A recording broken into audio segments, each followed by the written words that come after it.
Miss Bing? Yes po. 19 was an auspicious year in history. The First World War ended, ushering a drastic change in the world order. The Philippine Islands had been a U.S. territory for 2 decades and was promised independence under the Jones Law of 1916. Progressive reformers saw the country and its people as a major target for modernization, and education was its main weapon. 7 forward-looking Filipinas came together in 1919 to create a school where young women could gain the knowledge and skills that would make them modern women. Paz Marquez Benitez was the first president of the Philippine Women's College. Jose Abad Santos was its first chairman of the Board of Trustees. Francisca Tirona Benitez was the second president, and with her husband Dean Conrado, guided the school from a house on A. Flores Street to its iconic Taft Avenue campus. In 1932, the college became a university, making PWU the first university for women in Asia founded by Asians. It provided a space where innovations in education flourished, and young people were encouraged to be the best that they could be.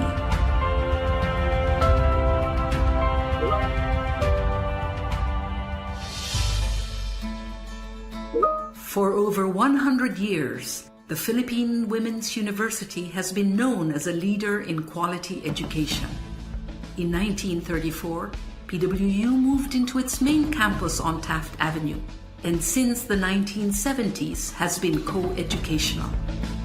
Located in the heart of Metro Manila, it is easily accessible by public transport and surrounded by affordable housing.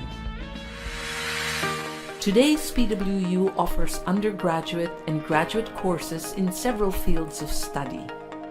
Its business and management programs are responsive to the needs of industry, using evolving technology for global competence. PWU graduates excel in arts and sciences, education, social work, and diplomacy. Its fine arts and music programs have produced outstanding graduates through a holistic education that treasures heritage as well as excellence. PWU has pioneered in fields such as food science, nutrition and dietetics, medical technology, pharmacy, and nursing.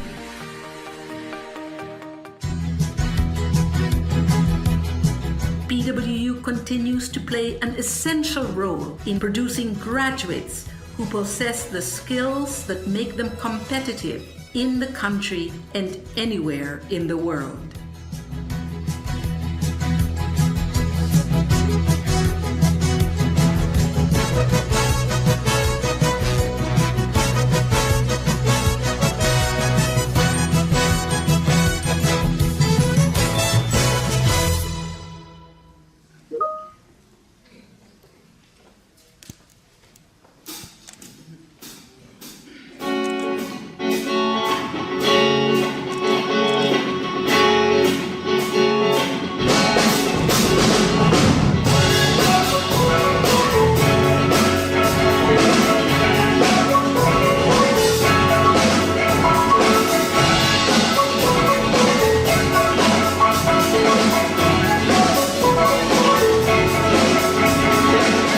We are a united community.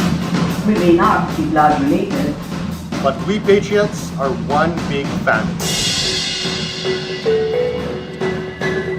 Being part of the PWU community strengthens us. Through the years, we support each other through good times and bad times. We Patriots always have each other's back. It's a big honor to be part of a community that is open to the ideas of each other. drives us to excel and be the best version of ourselves. That's the standard of excellence that we Patriots strive for. I'm thankful that this community lets us be who we want to be. We thrive because we accept each other for who we are. And like a family, we treat each other equally. Actually, PWU gave us a home and helped us to be a patriot in society. We may have different individual drums and instruments, but we march to the same beat together as one united community. Do you want to march with our community of patriots?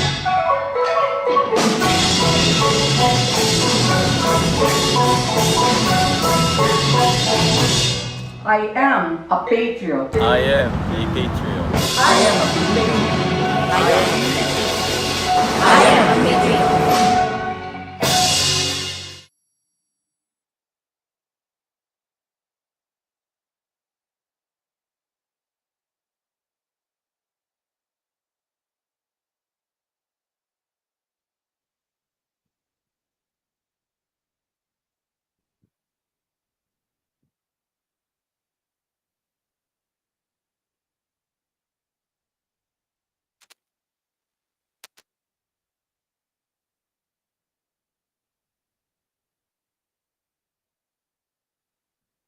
To formally start this morning's program, let us bow our heads and place ourselves in the presence of the Lord.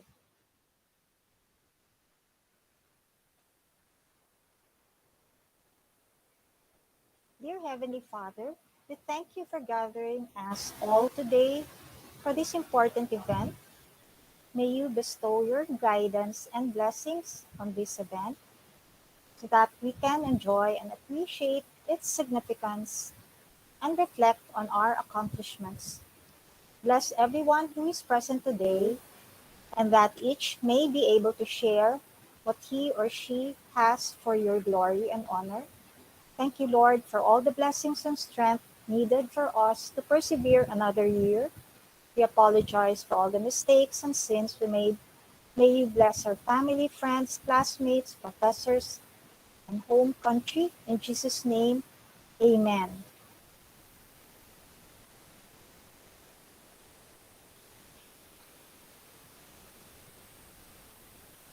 So we have house rules to consider during this activity.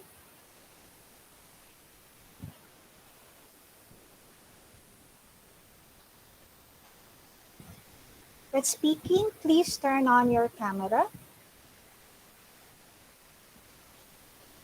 Use the raise hand button.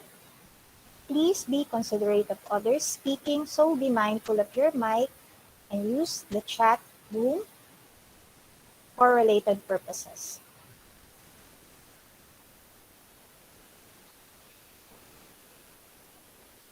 Okay, so I'd like to proceed with the introduction. Good morning, everyone. I would like to start the colloquium by honoring the presence of our Dean, Josephine Toralba, our colleagues at SFAD, the program coordinators, Mervy Pueblo and Sammuel Occeno, and our students.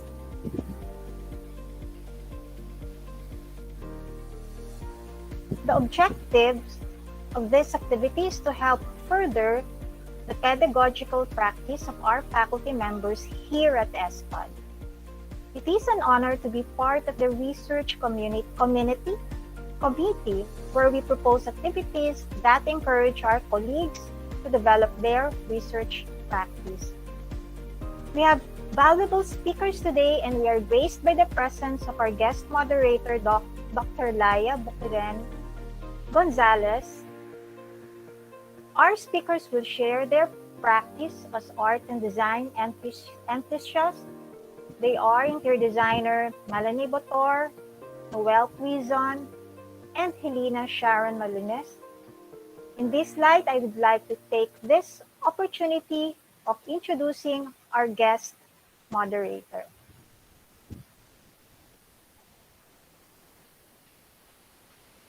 Laya Boquiren Gonzalez co-created the current programs and projects of the Nayong Filipino Foundation, was instrumental in institutional reforms.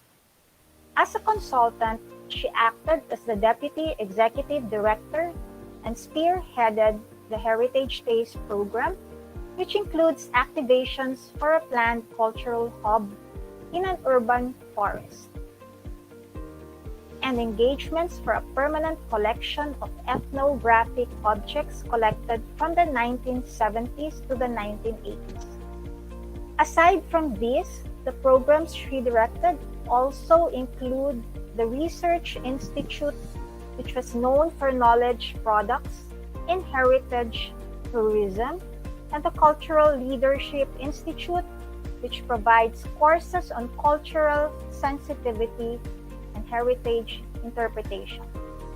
As a consultant, Boquiren also created and implemented a COVID-19 response initiative titled Rhizomatic Interventions, a content acquisition project where beneficiaries from across disciplinary domains from all over the Philippines collaborated. Laya Boquiren is currently a member of the International Council on Monuments and Sites Philippines, where she is part of the Sustainable Development Goals Working Group and an alternate representative to the NEDA Stakeholders Chamber.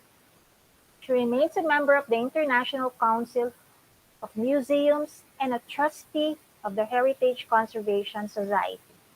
Boquiren has a Doctor of Philosophy in Philippine Studies from the University of the Philippines, Diliman, Tri-College Program, with a dissertation on the wood-carved heritage of Betis.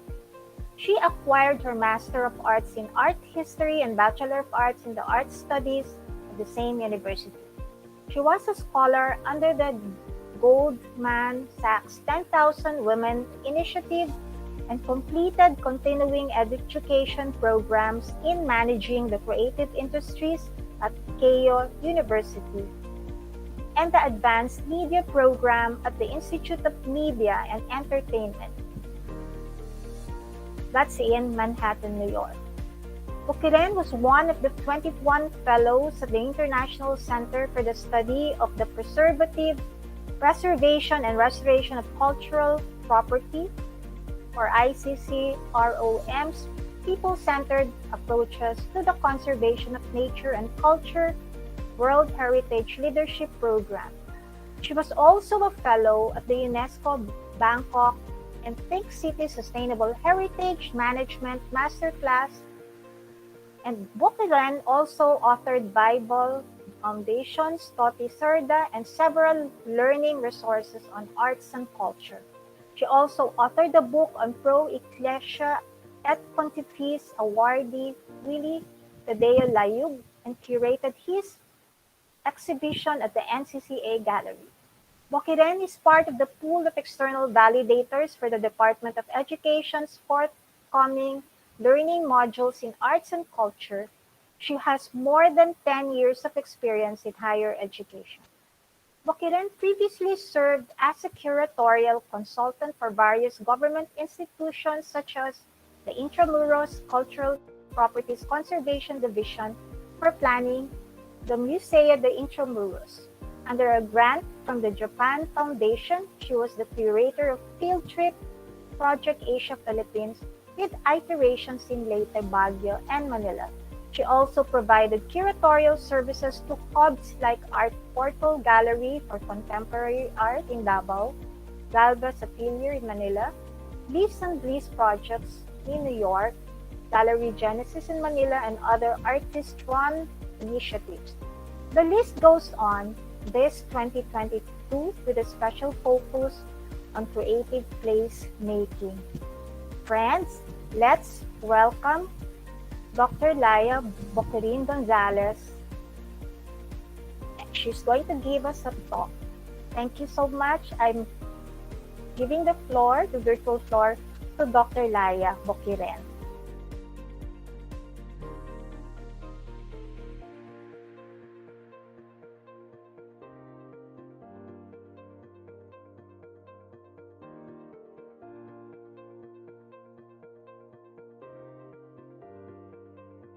For the second iteration. So anyway, my talk will be titled will be about practice-led research and research-led practice in the creative arts.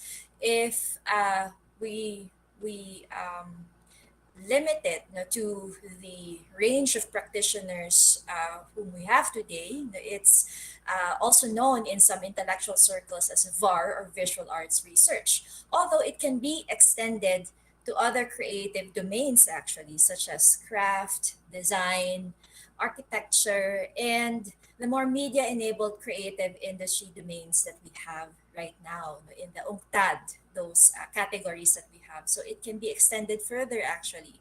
So, what is VAR, or what is practice led research and research led practice in the creative arts?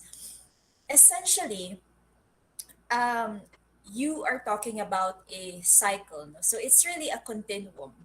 And it's highly applicable in the university context. No, it's very useful to us in terms of pedagogy and the way we create and the way we do research about our creations. So, as we all know, universities are hubs of creativity, and this idea is really growing and increasing importance in sustainable development. Now, so this demands also new ways of thinking about research and cultural production, or a raised awareness of the different kinds of knowledge that creative practice can convey. Perhaps this is even more relevant with the growth of UNESCO creative cities. And we have two in the Philippines: Cebu for design and Baguio for folk arts and crafts, or intangible cultural heritage. And this is an opportunity for higher education institutions to ponder on the ways that creative practice can contribute to or even constitute research. And for in the case of the Philippine Women's University, you have the JC Benitez Gallery, which is actually a hub and can be an incubator for so many creative ideas. And not, I mean, you only have a few institutions, in Manila who have this kind of opportunity. So anyway, what is this VAR, or practice-led research, also known as research-led practice, in the creative arts? No? So Hazel Smith and Roger Dean both write that, and I quote, creative work within the university environment is now often referred to as practice-led research, practice-based research, and creative research or practice as research. No? So there are these interlinking concepts, no? And sometimes they are interchangeable because uh, really these gestures, no, or these practices, no, oscillate, no? So as a practitioner you would often find yourself oscillating among these practices, no, and knowledge formations. No, so certainly these two interconnected avenues can inspire creatives and researchers alike. No, so both, and you have this kind of synergy in the Philippine Women's University School of Fine Arts and Design, where you have practitioners from different domains in arts and culture, and you have researchers also, and you have artist curators, and I believe researchers, increasingly. So the interweaving reciprocal relationship of creativity and research also results in new pedagogies and paradigms that I am excited to know that the PWU SFAD has started to promote, and mainstream through platforms like this, the colloquium that started last year. So actually, over the recent years, we have seen a shift from commensalist to the reciprocal relationship between research and creative practice over the last few decades. And we have begun to think of the ways that creative practice can enrich academic research as well. So for Smith and Dean, these these concepts, practice led research and research led practice, are inseparable processes, interwoven, and iterative. So, to provide context, just a bit of context within the genealogy of knowledge and practice in institutions, there was a time that creatives unfortunately were not treated seriously in most university settings. So let me give a very specific example. So, for example, how does a creative get his or her own work published in a Scopus journal or an ISI journal? Or how do you get in a research setting, in most research universities, how do you get those points, for example, so the ascendancy of the idea that creative practice is actually a form of research is quite recent in most North American contexts, and if I may argue, not it's not yet that mainstream in Philippine academic circles. What's our evidence for that? Look at the policies for progression. Look at the policies for example, promotion. So I'm very happy that the PWU SFAD is actually at the forefront of VAR, or this practice-led research and research-based practice. So this idea, the lack of valuation perhaps, or the lack of appreciation for creatives, it's a conundrum that goes back to what constitutes knowledge, and it also goes back to that divide between knowledge and praxis, knowledge and skill, intellect and creativity, among many ontological categories. So, today we wish to unpack issues arising from creative practice across different disciplines in the university. And we may ask questions like do creative works or projects offer generalizable and transmutative knowledge? So those are some research questions that we ask actually in looking at creative practice of or in also the research outputs produced by creative creative agents themselves. Because historically, the we have seen how art historians and also curators sometimes perform the task of explaining the work.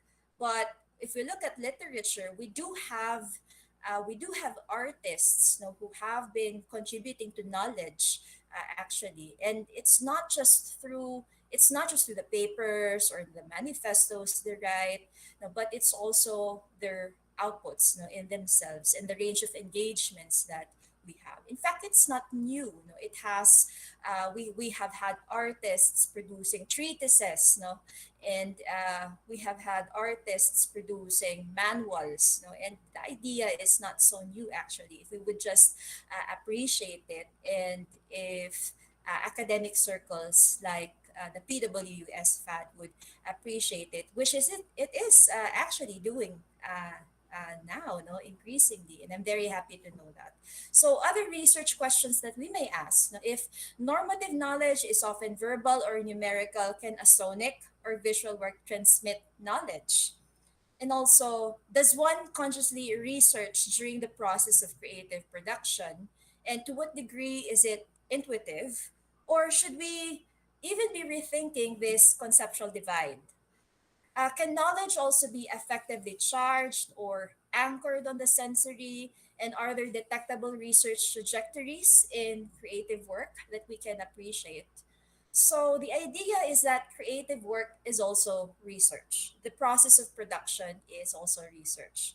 And the documentation surrounding the production of the creative work has research elements in it. So, in VAR, the research methodology and creative practice often operate in a continuum. It is really about making sense of information in interpretive form, accessible to the sensorium for your audiences slash participants, depending on the work and what it requires out of the spectator. No? So there are two main approaches identified by the authors I mentioned. One is the process-driven approach.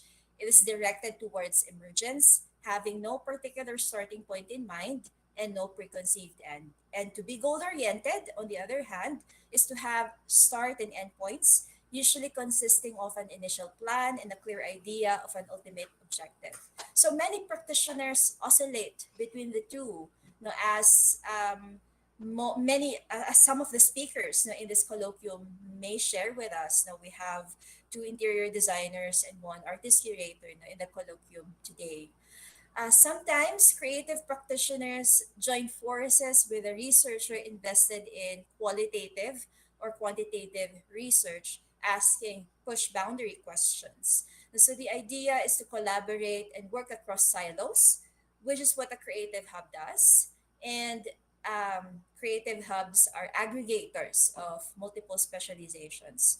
So this framework appreciates how there are theoretical and technical insights that creative practice could produce. And the created work may also generate research insights, and when documented and analyzed, may contribute to theory building. So ideally, we would expect some research elements to be present in the work, whether in the product or in the process of creation. So the work often generates new knowledge that will have transverse applications in the art world, in the arts and culture setting. Conversely, scholarly works can also lead to creative works. And we have several practitioners in the Philippines who have often relied on scholarly works and let these scholarly works inspire their artistic creation. And so, just to cite an example, next week, just soft plugging also, there will be an exhibition at the NCCA Gallery. No, I am curating that exhibition. It's actually a project I inherited from the late Riel Hilario. So the exhibition is Morbus. It's titled Morbus, which is the Latin word for disease. And in that exhibition, there are artists from Makisining, or artists whose praxis and birthplace are located around Mount Makiling. So they come from the fields of civil engineering. One is a doctor for the barrio. One is a military doctor. Another is from used to work with the Erie. Another also used to be or rather no uh,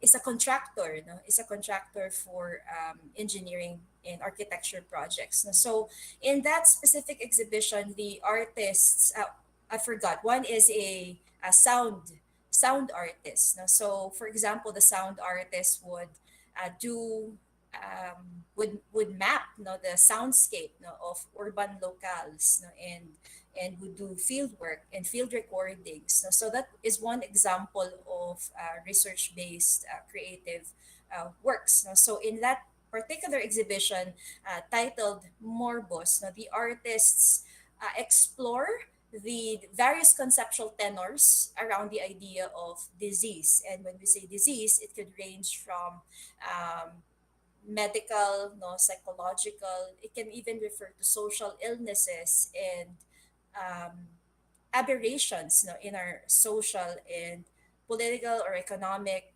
infrastructures. No? So that is one example. No? And another example, no, as mentioned by architect Bing Candelaria earlier, I used to serve as a consultant for the Nayong Filipino Foundation, where I was closely working with a team of landscape architects, civil engineers, structural engineers, no, and horticulturists in creating a conceptual plan, no, for a planned green space, no, or urban forest located on reclaimed area. No? So to its the project was created for urban restoration efforts, no, for regeneration efforts.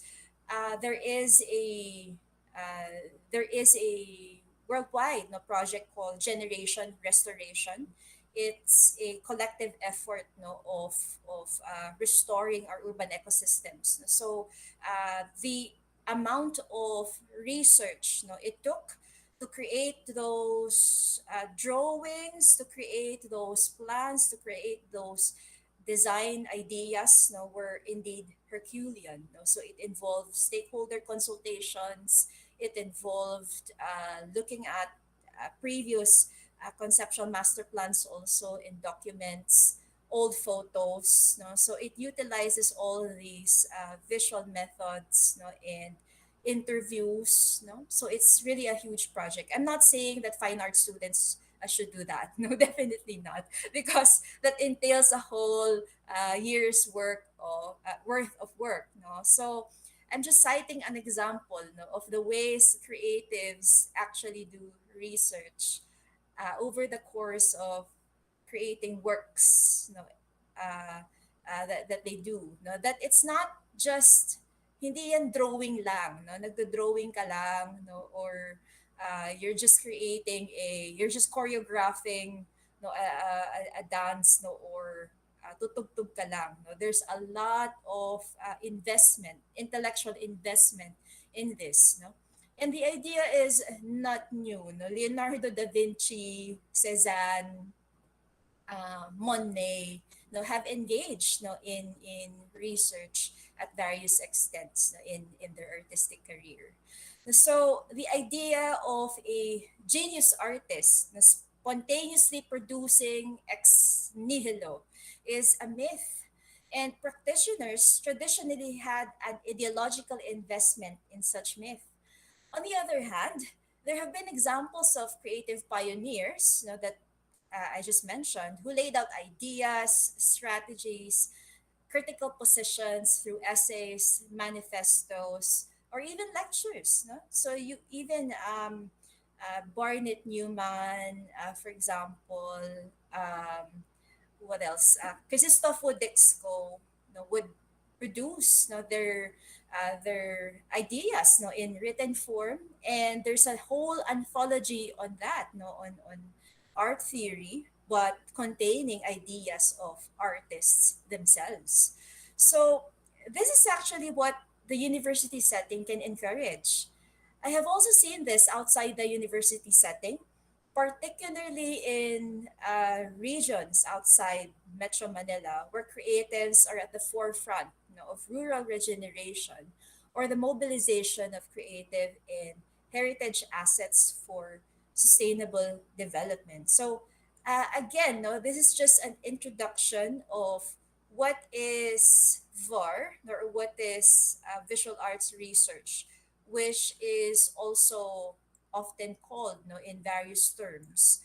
And in fact, no, it's not just limited to the visual arts, because it can also be applicable. It can be deployed, in various artistic practices. It's a knowledge formation, that advocates for the presentation of creative work as co-equal with research outcomes, as well as concomitant and interactive. And so this colloquium is really meant to provide a platform for unraveling this framework, as demonstrated in cases that each practitioner will present. Now, so here, we shall converse with cultural producers of today, all products of the Philippine Women's University School of Fine Arts and Design. And so we shall now begin by engaging with the speakers. The first speaker, Melanie Botor, is a licensed interior designer who obtained her Bachelor in Interior Design degree from the University of the Philippines in Diliman.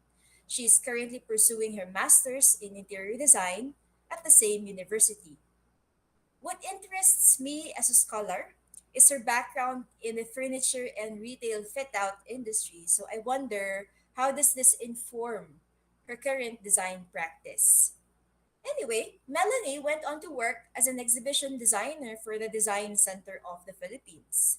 She is also a member of the Philippine Institute of Interior Designers and the Council of Interior Design Educators.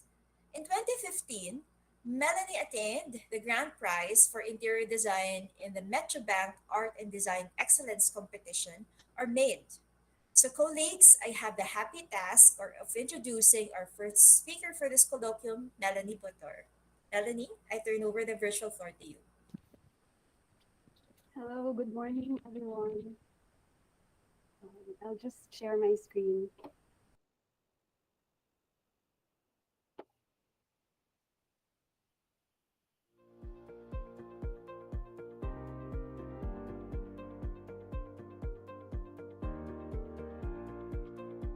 Hopefully everyone's seeing it.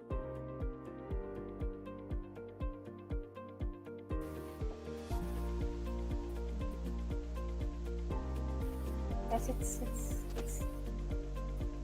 visible now. Okay. So before I go into my presentation of the rest of my presentation, let me present to you some figures that have a lot to do with this, with the creative work that I did, but also has a lot to do with you. Okay. Let me start.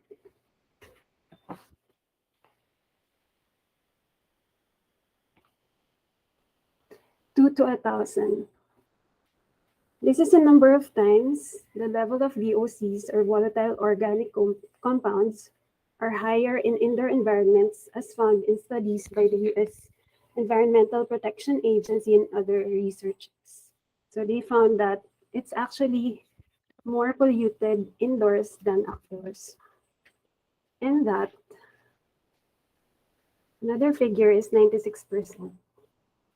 96% is how much of the VOCs found in a large office building following construction resulted from materials used to construct and furnish the building.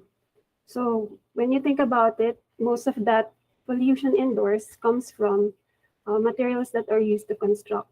And this means that interior designers like me, as well as others in the construction industry, have a very big responsibility of bringing about good indoor air.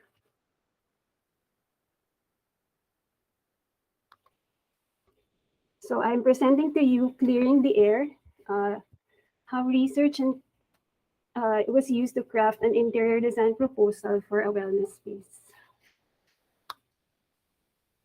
Let me go with take you through how interior designers usually go about solving design problems. First of all, it can be intuitive. There are those of us who are spatially talented.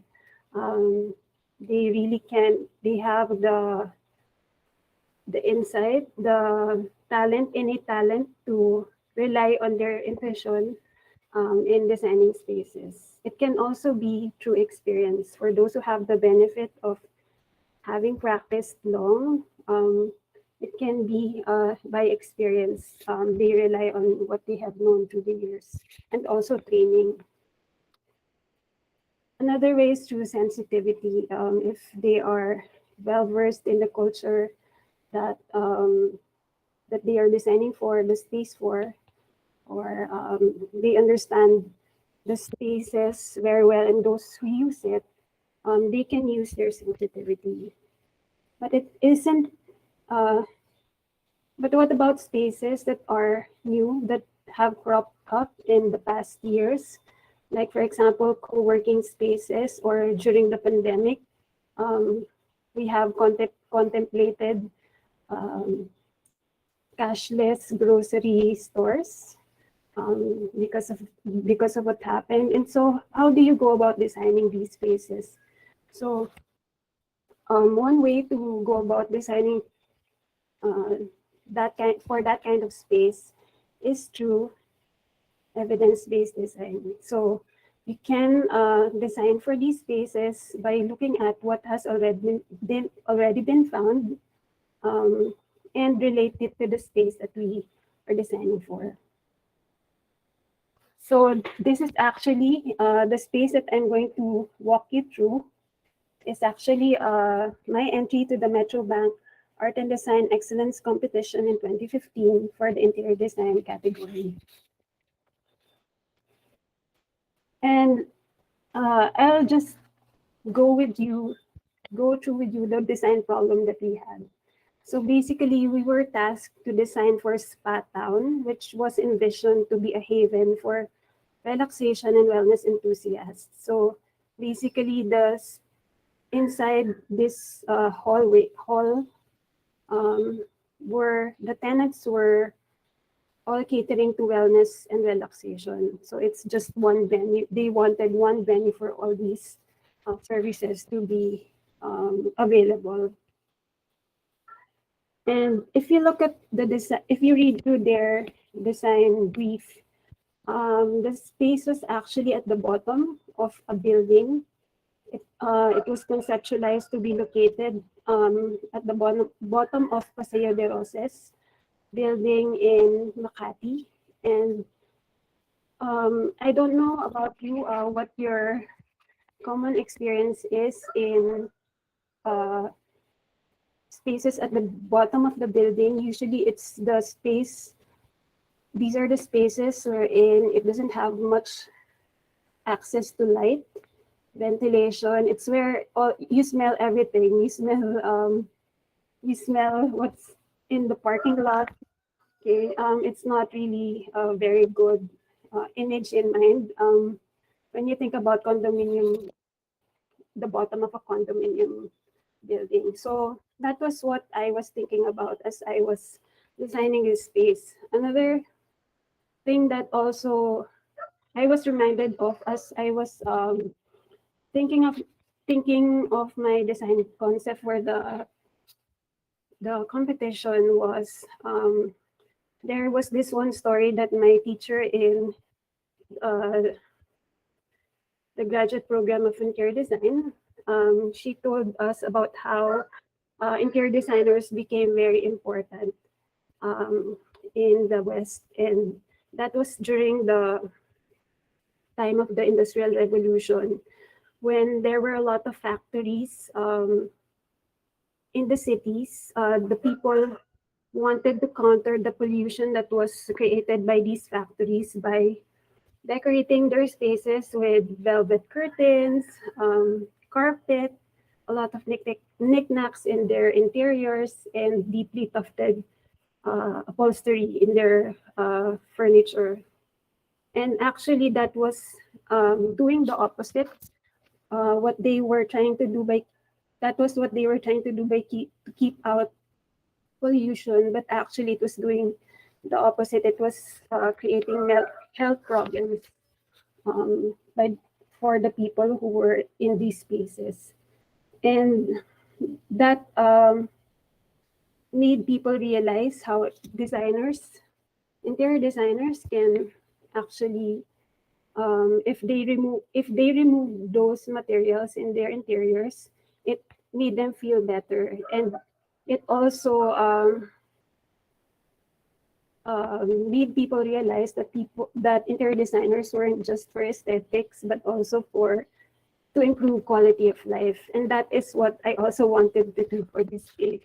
I wanted people to have a better quality of life because, of course, the design brief was to improve or to introduce wellness. And so that was what I was thinking about as I was conceptualizing. And another thing, actually the aha moment that I had as I was thinking about my concept was when I was going through a magazine, and one advertisement of a condominium building was what struck me. They were advertising the building to have breathing spaces. And that phrase, breathing space, not breathing space where germs will breathe, but breathing space where people can breathe. That's something that they saw was a come on to people. And I wanted that to be my concept. I realized I had my concept at that time when I read that. So Spa Town's receiving hall, hallways, and restrooms will be experienced as a breathing space.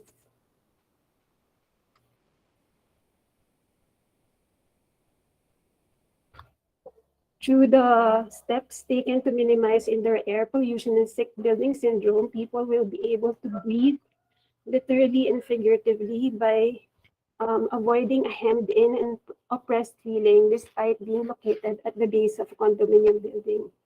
So this is what how I was able to do that. You will see as I go through the presentation.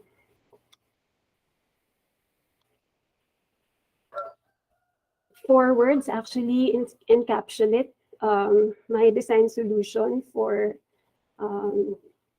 Spa Town, and that it was going to be clean, it was going to be light, it was going to be airy, and there will be ease as one goes through the space. So these are hopefully, as I discuss the strategies with you, strategies that I used for the space, you will see these four keywords.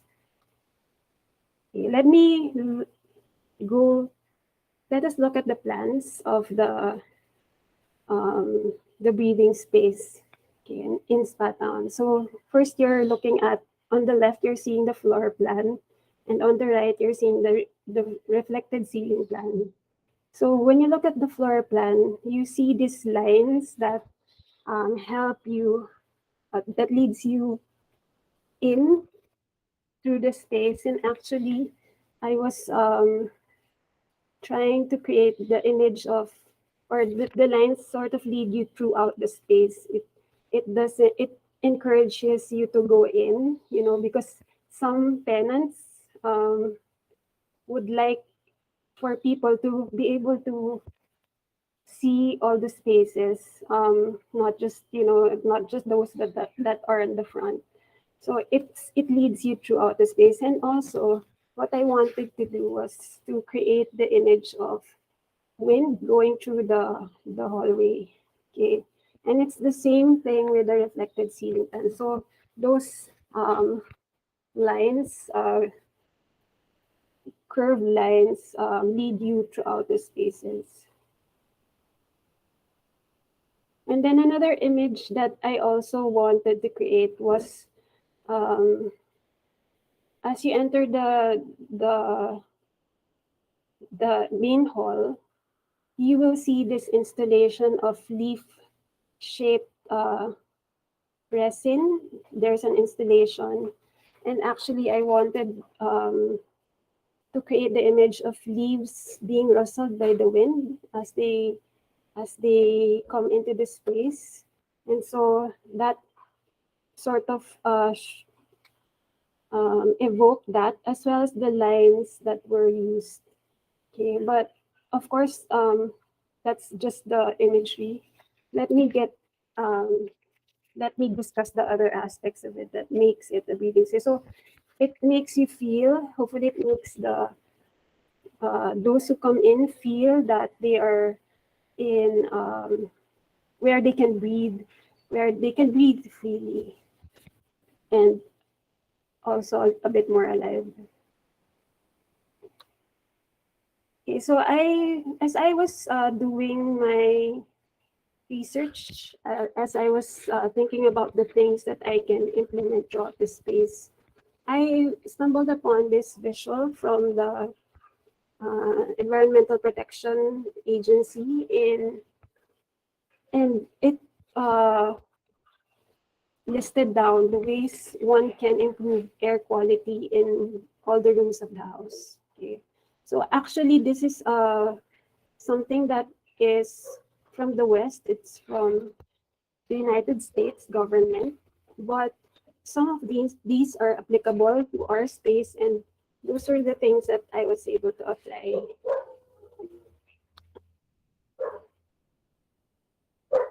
And that is why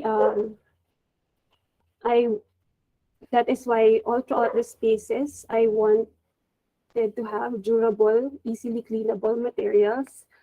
First, it had to be durable because if you had to constantly replace it, it meant that the materials had to be again extracted from the environment, and that was of course counter to it was not helpful to the environment.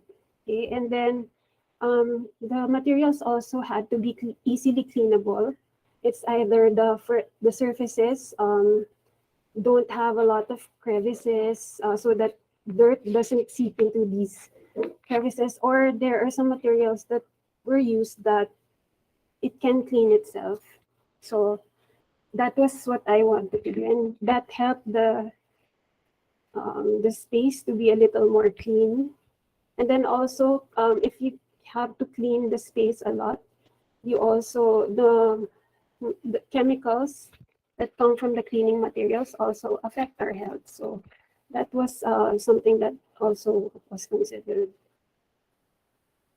Another thing that I made sure to do was to research on the materials that are going to be used. Okay, of course, there are some finishes in the space that you can't easily replace, and also contributes to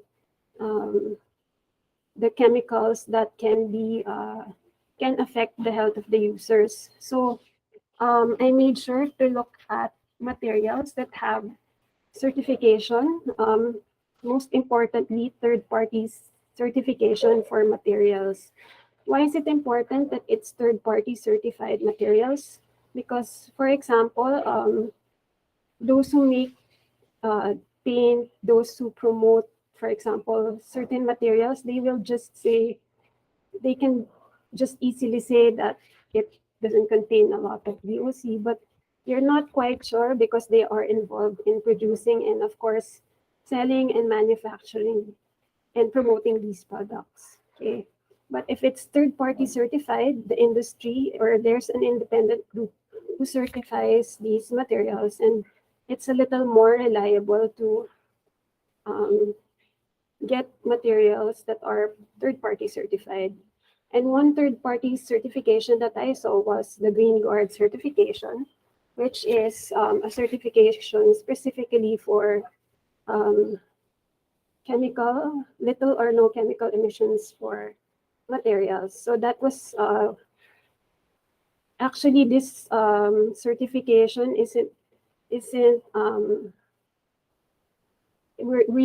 I was fortunate to have found one material that was locally available, and that was the 3M Ecovaria resin that you saw that I used for the installation.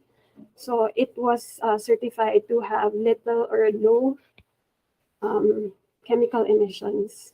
And then I also was able to find a material which minimized sick building syndrome. There's this ceramic tile which absorb air molecules that are harmful, and the mustiness that we smell in certain spaces, it's supposed to be able to minimize, and that also minimized sick building syndrome.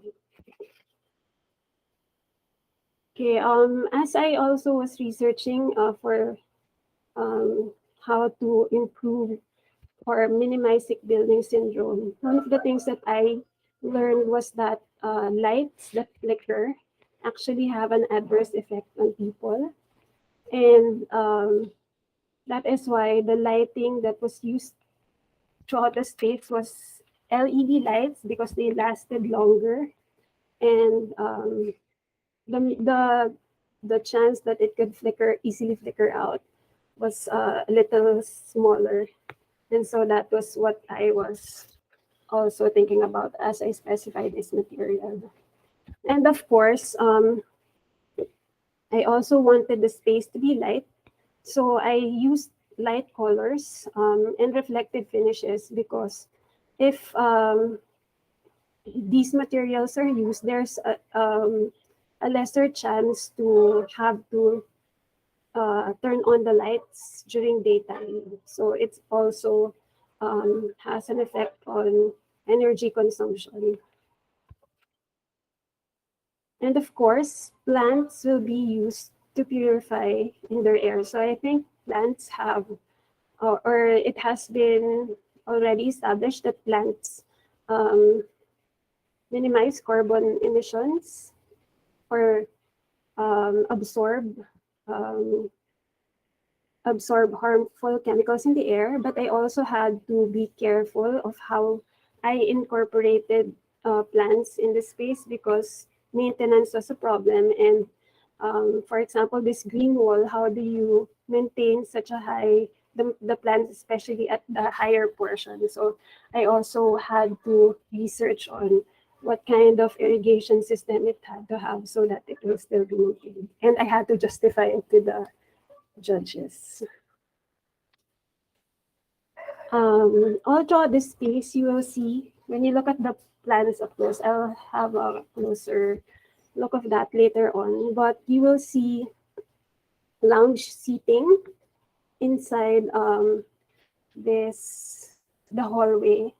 Actually, when Ma'am Laya said that, how does my retail background fit or inform my design solutions? Actually, it was this. I have worked for a company who does a lot of retail fit outs, and I do know that they do not actually encourage a lot of there are some but not a lot of seating spaces in malls because they don't want a lot of people just sitting down. But for this case, I also had to think about the people who go to the wellness spaces. For example, if a person with disability, they have to go in for a massage, sometimes they would bring along a yaya or a family member, or for example, someone who was sick with something that's really serious. Sometimes they would go with a friend, and when they go to a place like this, so it was important to have seating spaces for these people also. And I wanted to make sure that those who were on wheelchairs or those who were with disability, they were not I wanted them to be part of the interaction in these spaces. So the wheelchair niches, I want them to put the persons using wheelchairs to park them in the middle of these lounge seating. I wanted it to be inclusive. And of course, it had to have wider clearances for those who needed to maneuver their wheelchairs or their walkers all around the spaces. When you look at the space, or more importantly, the restrooms, it had bi-level counter height, so there were 2 levels in consideration of those who are in wheelchairs and children. And then I also made sure that the female and male restrooms both have diaper changing areas, and there's a reason why I did that, and we will find out later on. So even the bi-level counter heights, you can actually see in the reception hall counter. You saw that a while ago with the green wall up front. There's another counter that also has 2 levels. That's in consideration of these individuals. Okay, and one thing that, or one of the reasons why I made sure that there were diaper changing room areas in both male and female restrooms was because of this study, which I found. It's entitled Restroom Facilities of Malls in Surabaya, and in a Universal Interior Design Application from 2012. And in this study, they evaluated how universal design measures were implemented in malls. And I also was very much drawn to this study because it was almost in the same context. It was conducted in Indonesia, so more or less the climate and the culture is a little bit the same. And so there are a lot of things that they found that we can relate to. Okay, and then in this study also, they Part of their data gathering was they encourage individuals who participated in the study to draw what changes they can make inside the restrooms in the malls. And these are the things that they implemented, and that is why you see that I have separate diaper changing areas and bi-level counters.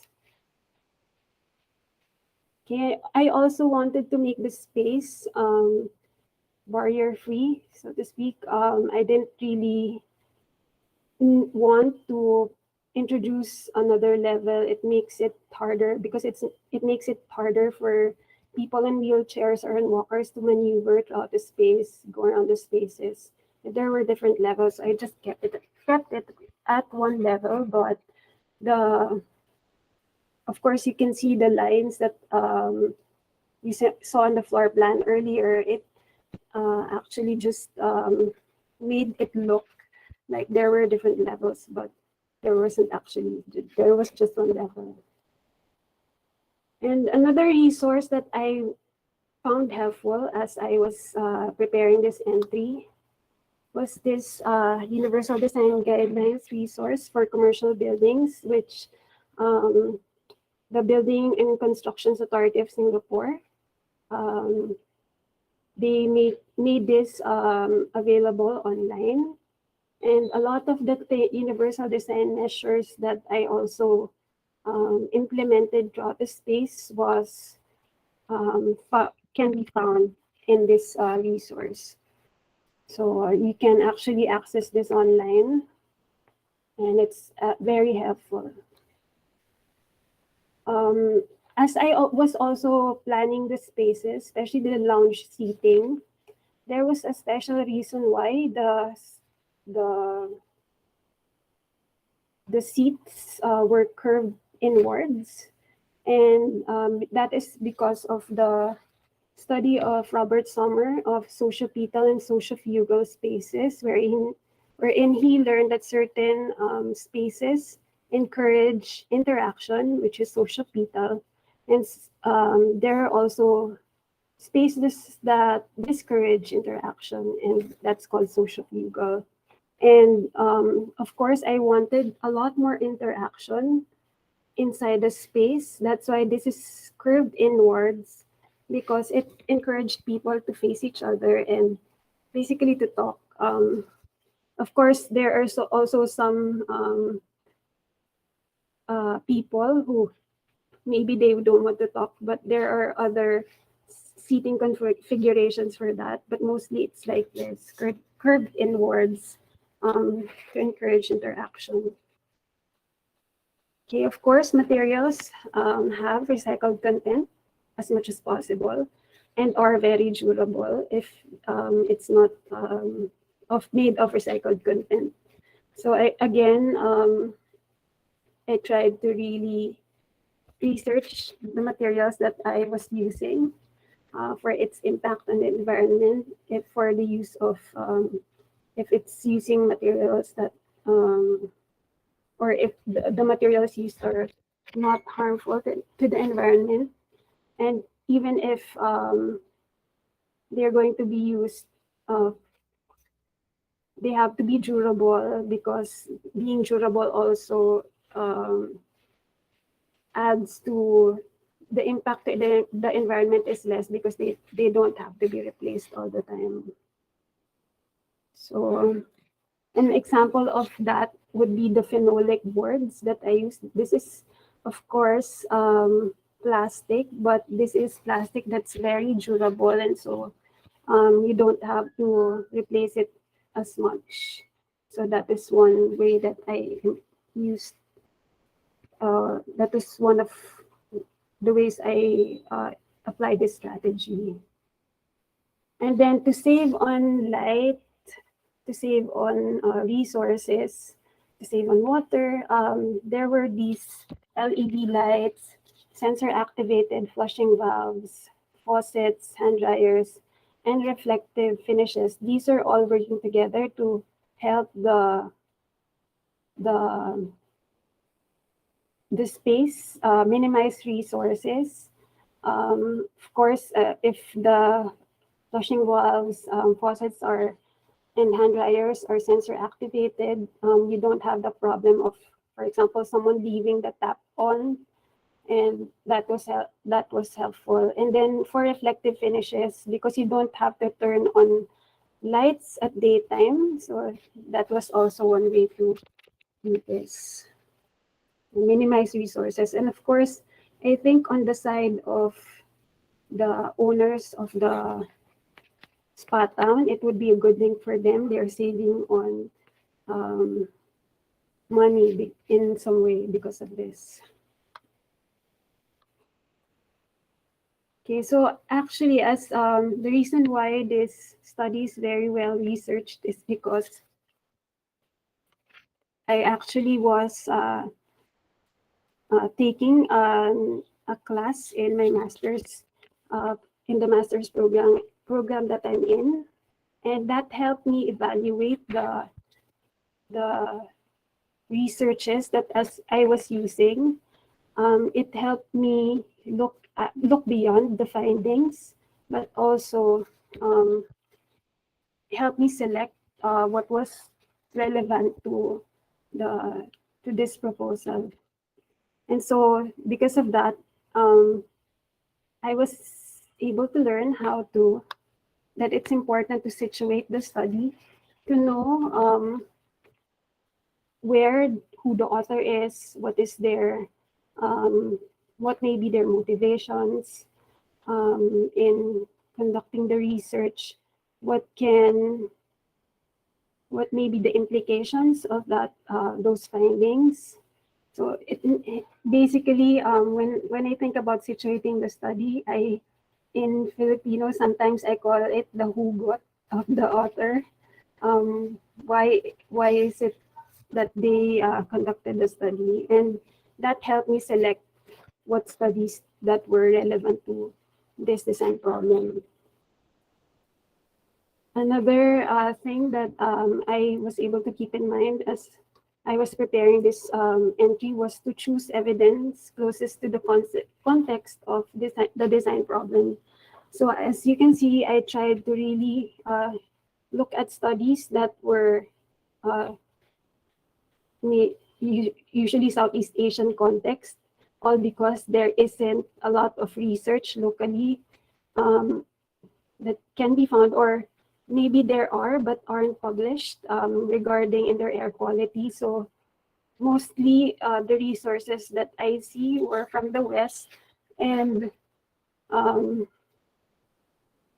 I have yet to find a local research, and that is what I tried to do was to just really choose the researchers that were closest.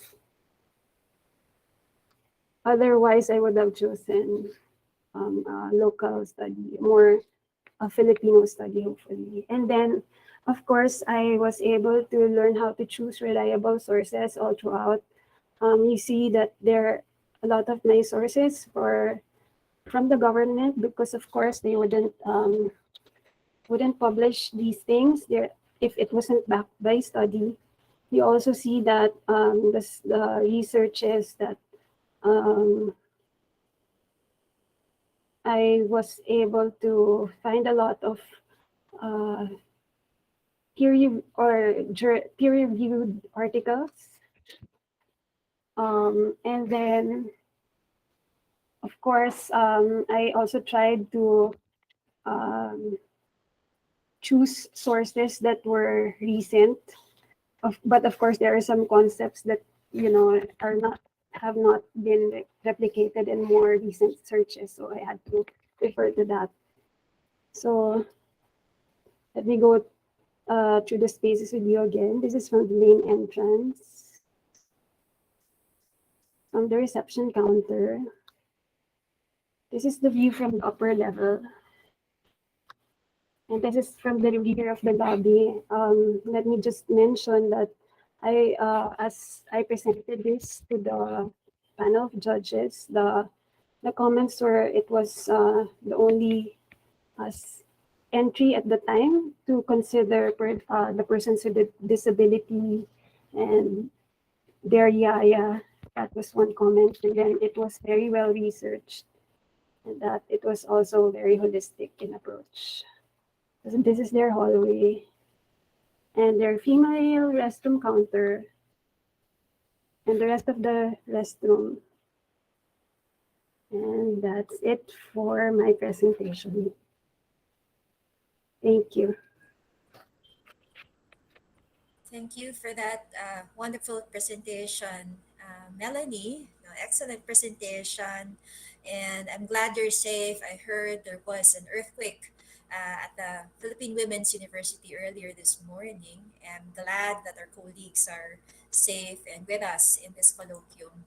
So, a bit of a clarification before we proceed. I was about to ask about the durable, to quote from you, durable, easily cleanable materials.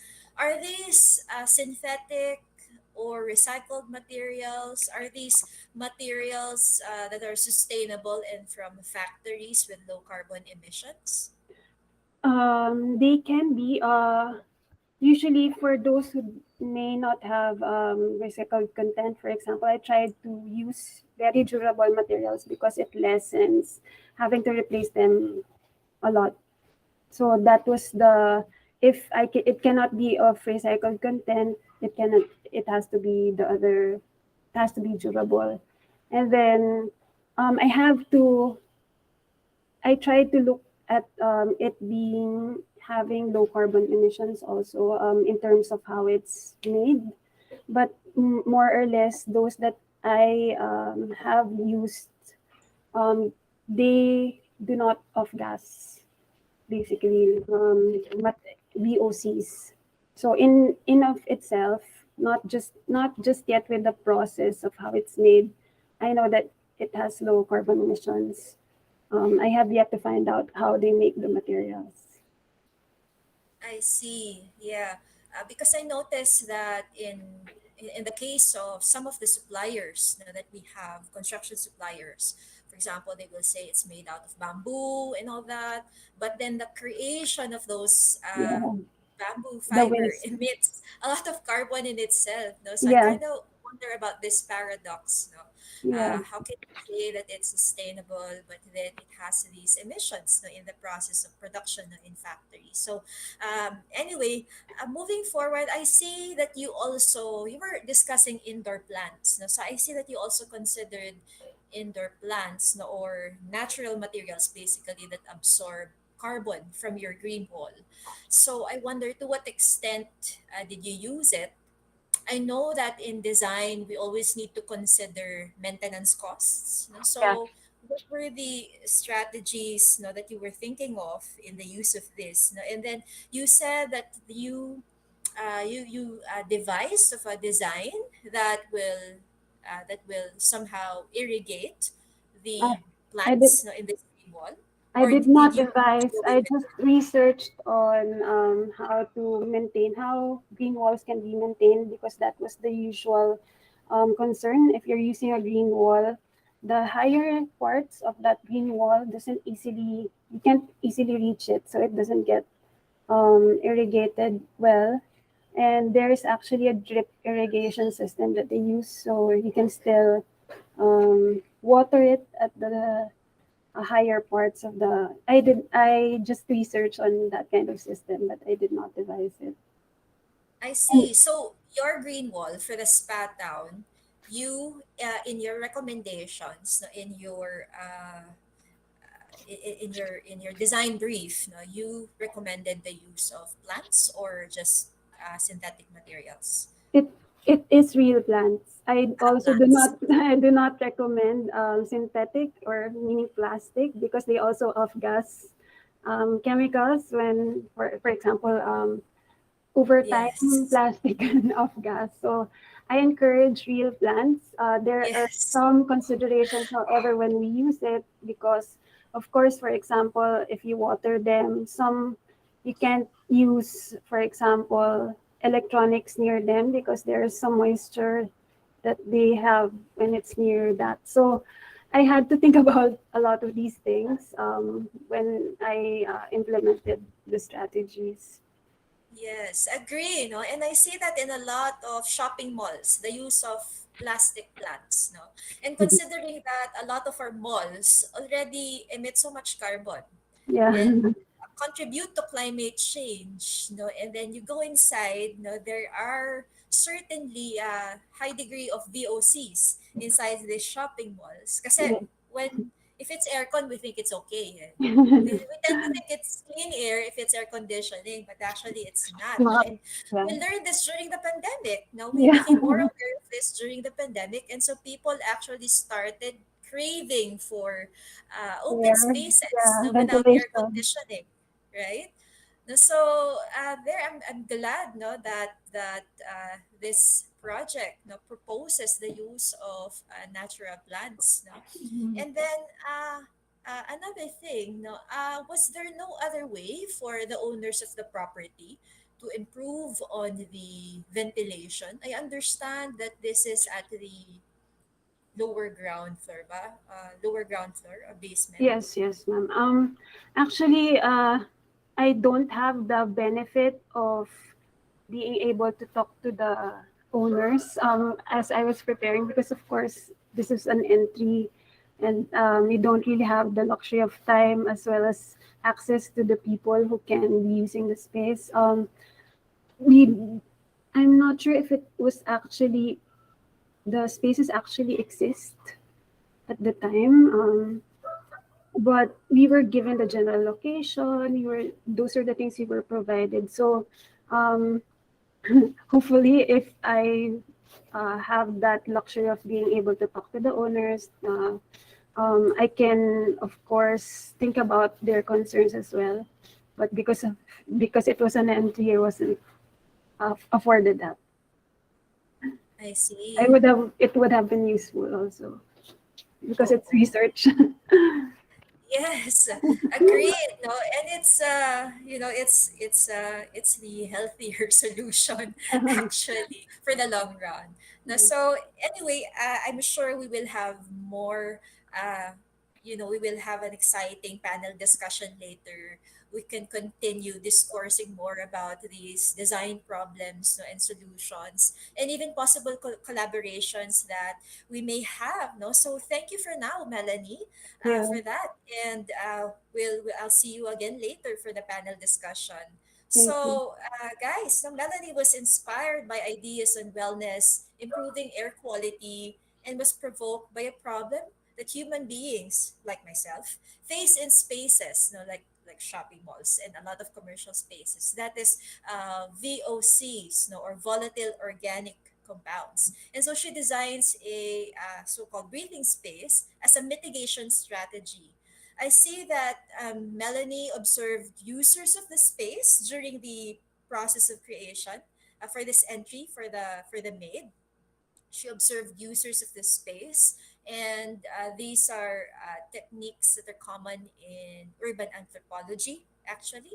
And she also observed how families congregate in these commercial spaces, how they move, uh, who goes to these spaces, who do they bring with them.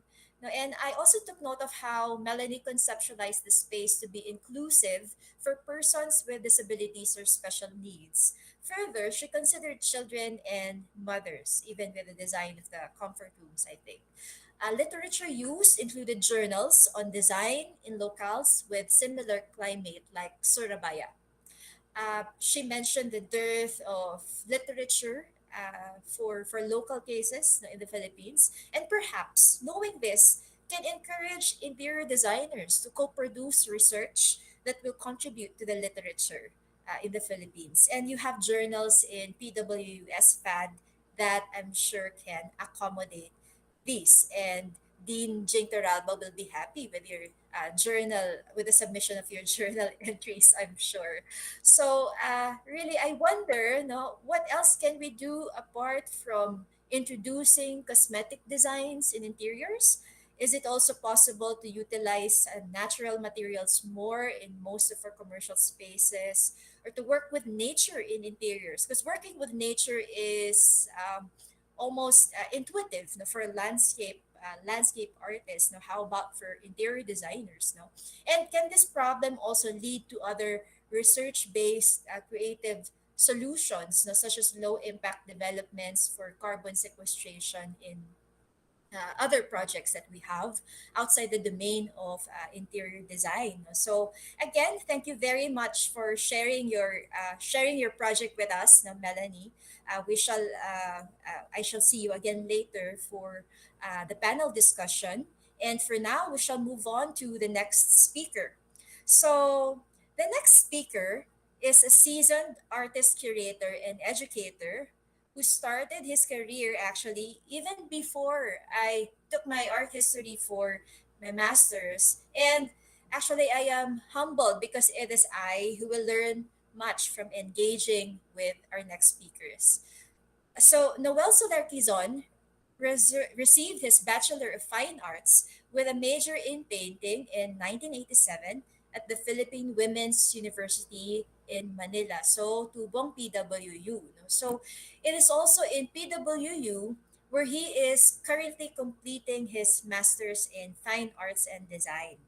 So personally, as a scholar, I want to know how, and to quote from Mr. Cuizon, personal struggle, social alienation, and identity politics are frequent subjects that appear in most of his works, which include paintings, interactive assemblages, site-specific installations, and performance art.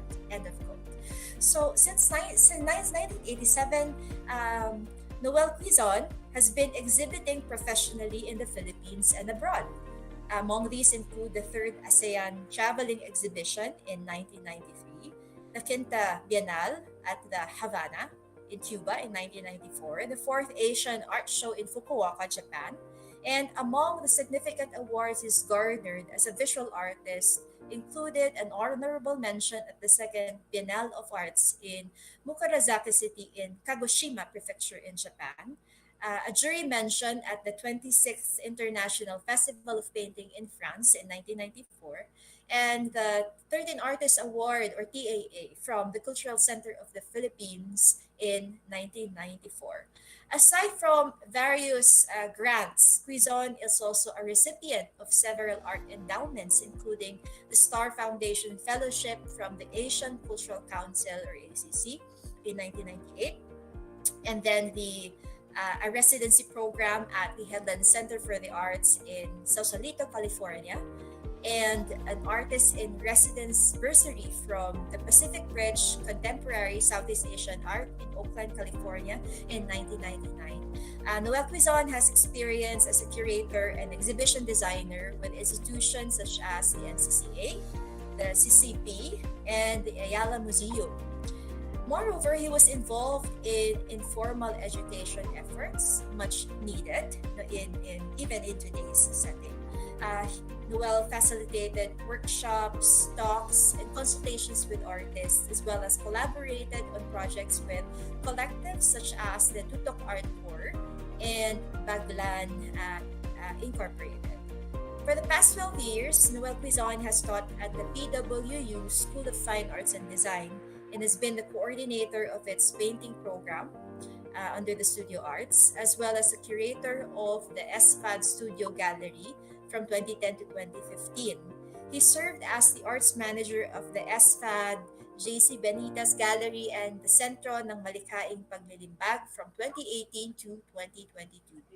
Currently, Noel is a visiting master teacher for the senior high school, and he teaches theory for research in the arts at the Philippine High School for the Arts in Makiling, Los Baños, Laguna. So, colleagues, I am humbled and honored to introduce Mr. Noel Cuizon.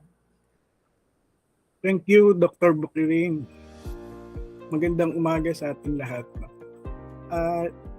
Let me just turn off my video kasi I'm having connectivity problem. I think it's the earthquake.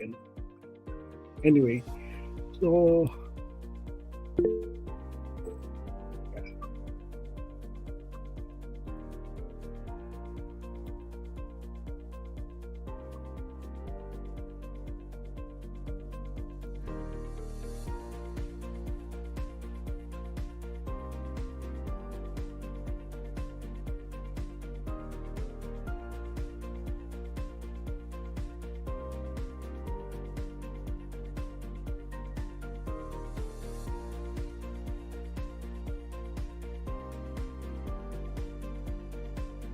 My presentation today has something to do with, I think first and foremost, the pandemic. No, I think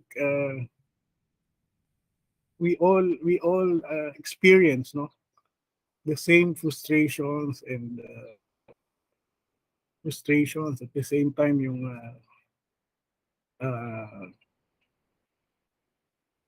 nostalgia, no? So in a way, this is a self-reflexive research, no? In a way. So I appropriated yung military pass in review, no? So later on, you'll see why I chose this concept, no? As part of my art practice. So at the onset of the pandemic, yun nga, feeling nostalgia and also the frustration with the governance, no, and the crisis, no. I was able to review my masters, no, yung thesis, which unfortunately wasn't able to finish, no. So ito yun, I triangulated the research, no, based on my practice-based inquiry, no. So first, on top of it is I trace these divergent paths which I have experienced, no, from several works, no, in relation to my development as an artist. And then I located them with all my encounters with various institutions, no. The third one would be my art practice as a phenomenon of shifts and major transformations. No? So I divided the presentation into three. No?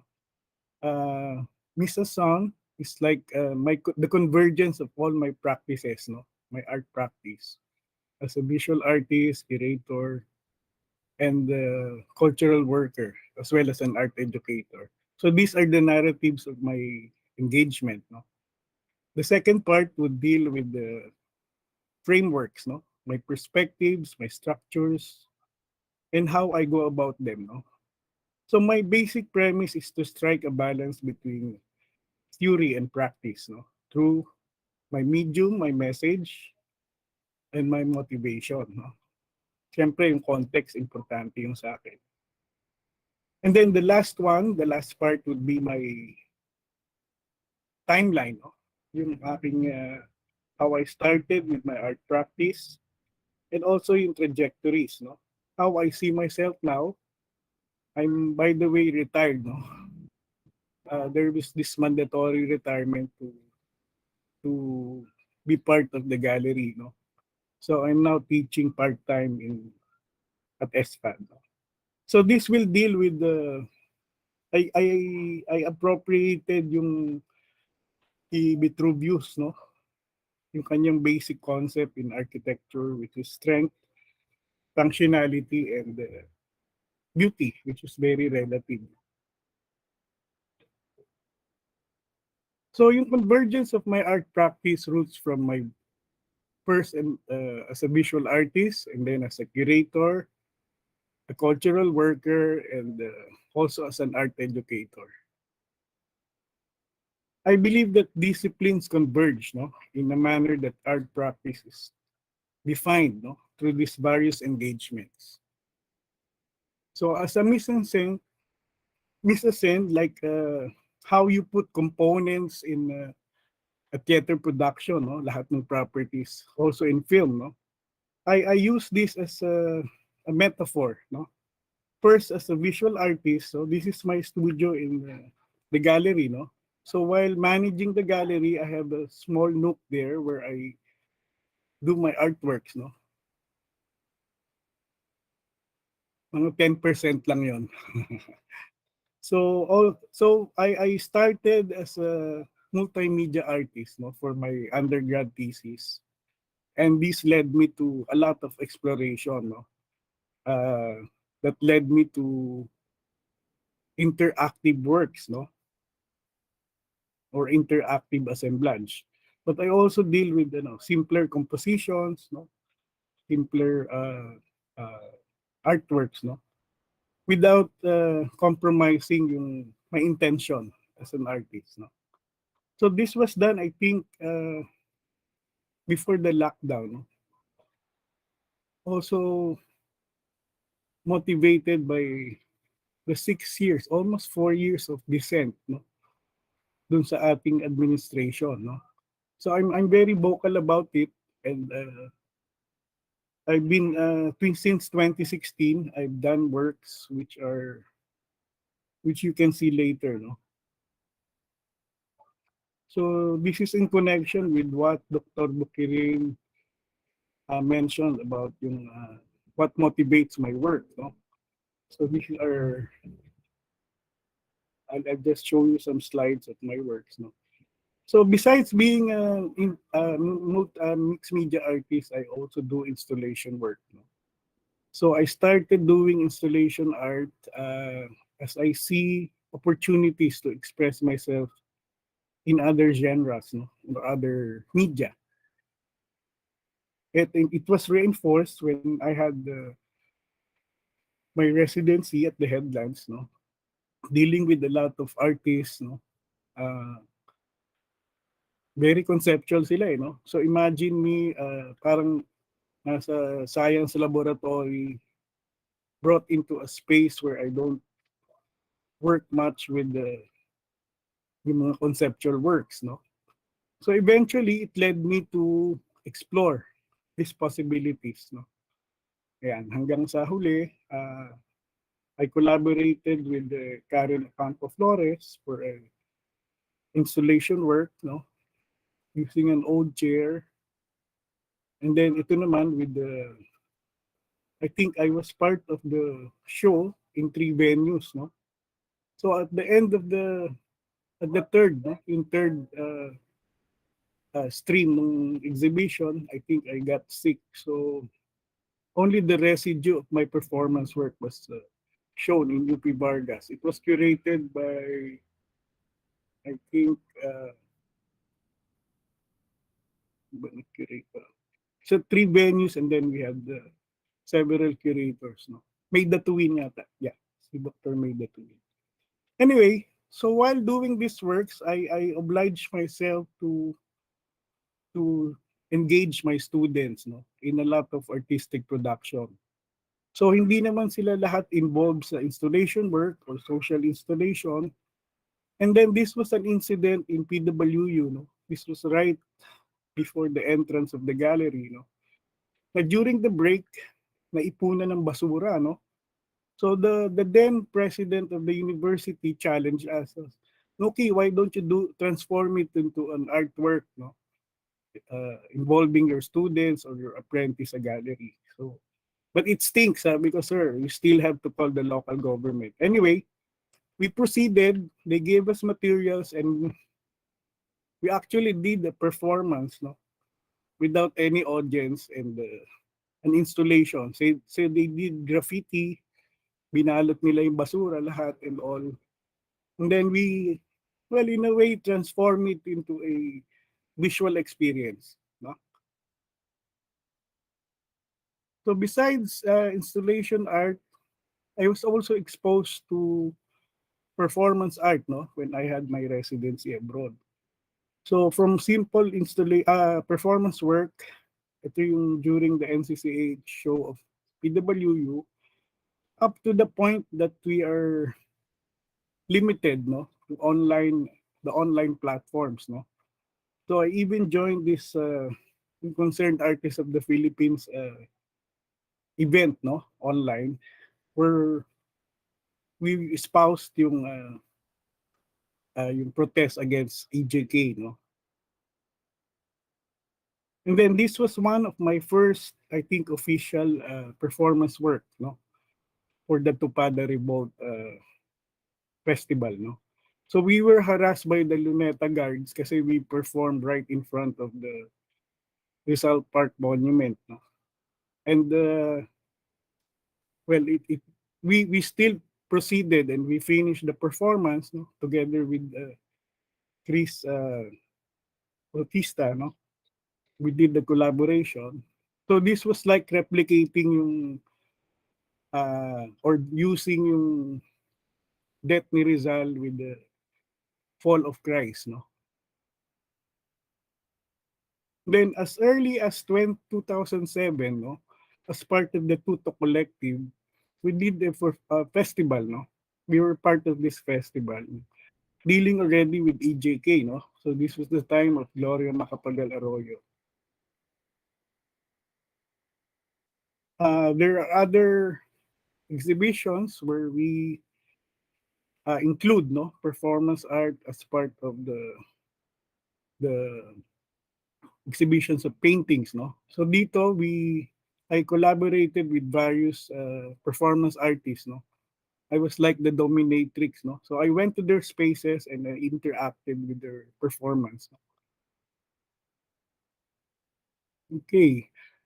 So as a curator, I started ng mga freelance curating even before I joined a collective, the Tutok Collective. But it was reinforced when we organized this collective. And so this was a project after the Typhoon Yolanda. No? So we invited several artists, and this was another project by a group, no, our group. So we had several artists responding to the crisis, no. So part of that being curator is negotiating with institutions, no. So this was a show at the National Art Gallery, and it was a call from Dr. Patrick Flores. So as part of that event, I invited, as the lead curator, I invited street artists, no, to put their works in a museum context, no. So medyo nagkagulo sila rito while they were doing collective works in the streets, no, na wala silang pakialam. Dito parang naging territorial sila, so it was quite an experience for me and for them, no? PSP. So ito yung mga, as a curator, I also do yung part of that negotiation extends to the being an arts manager, no? So you become a convener, an exhibition designer, no, art collection custodian din, no, and sometimes even as a parang events coordinator. So you direct it, no, you direct the whole proceedings. No? So another hat I wear, I think, is being a cultural worker, no. So I was part of this collecting society of the Philippines, no, under IPO. And so hindi inactive siya ngayon, but we have Karen Campo Flores as the president, and I'm elected as the treasurer, no. So we used to be active, no, in this I don't know what happened. Anyway, one of the major changes that I've experienced when I came back from my residency was to join this collective, no. It was very productive, a very productive stage, no, in my artistic career. Tapos ito yung mga advocacy projects, no. So we did a lot of exhibitions and events, no. And we engaged our students in all of this, no. As part of their work, no, academic work. In a way, they're exposed sa research na rin, no. And then I'm also part of Baglan, a cultural work initiative group where we develop communities, no, nationwide, artists, no, community of artists. So this was part of it, the National Summer Art Workshop, from different parts of the Philippines, no. And then later on, while doing all these collective, advocacy works, we also initiated yung an initiative group to empower artists, no. So we help artists mount their exhibitions. Tapos we divide the work, no. Si Karen Ocampo Flores takes care of the concept, the writing. I take care of the exhibition design, and Joel Alonday, who was part of the group then, does the collateral, no? O did the collaterals for the events, no? So, isa pang importante sa akin na transformation when, aside from being just a producer, no? An art, a painter, an artist, is to be an art educator. So, it came rather late, no? I started with the Ayala Museum, no? Eskwela sa Museo. So parang ano lang siya, hobbyist course, but I did some syllabi for this hobbyist, mga expats wives, and tried to communicate, no? Ano ba yung nakikita sa academic sphere, no? So it was extended later on do sa mga workshops, no? On performance art, installation art, no? But I also became part of yung first senior high group, no, ng batch ng PHSA, no, where yun nga, tinurukan namin yung 11 and 12, no, first grades 11 and 12, no, sa senior high ng PHSA. So this was very enriching, no. Of course, meron tayo mga issues ngayon dyan, pero otherwise, it's a very excellent institution. I'm sorry. But my first taste of the academe was with the Asia Pacific College, where I taught exhibition. Yan. So I had several batches until my heart attack, no, back in 2010. No?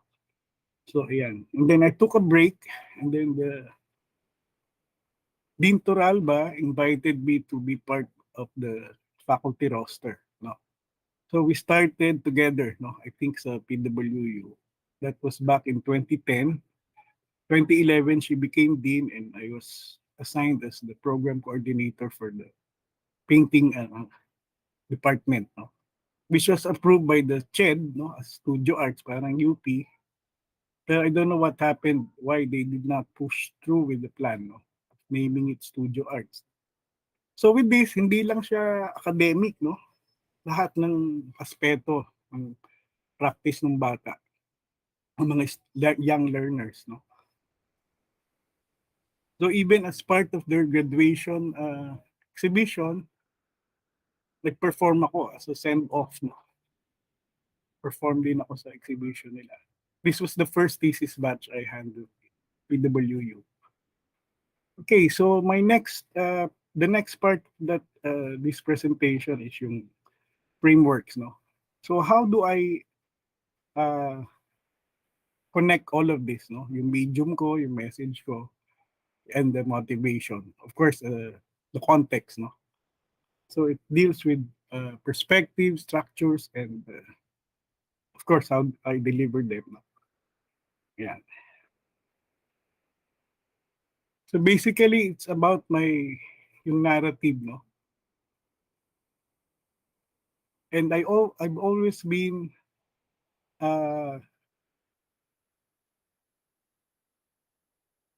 attracted to this, yung itong framework na to, no? Whether sa art, sa exhibitions, projects, and advocacy work, no? And even in teaching, no? Meron pa pala siya. In life as in love. So, these are my creative engagements, no? The processes, no? Like all other artists, I start with a concept, and then I do drawings, no? Sketches. So this is a montage of these drawings, no? Which I try to develop, no? Before I do the actual work, whether I choose to make it as an assemblage, street painting, or even performance art. So isa to sa I start with my own personal narrative. That's a photo of my mom. Tapos I was trying to figure out yung example to, no? This was done during forgot which show, but It has something to do with yung Holy Innocents Day, you know. So I came across this photo of my mom when she was 3 or 4. And then I transformed it into si Gloria as ano, very, very satirical, no? Gamit ko siya. I also love to cook, so partly it's like combining all the ingredients, no? Parang yung mise en scène nga, no? Like in a theater play, you combine everything, no? It's like you're cooking, no? Tapos ito yung mga stages ng development ng creative engagement.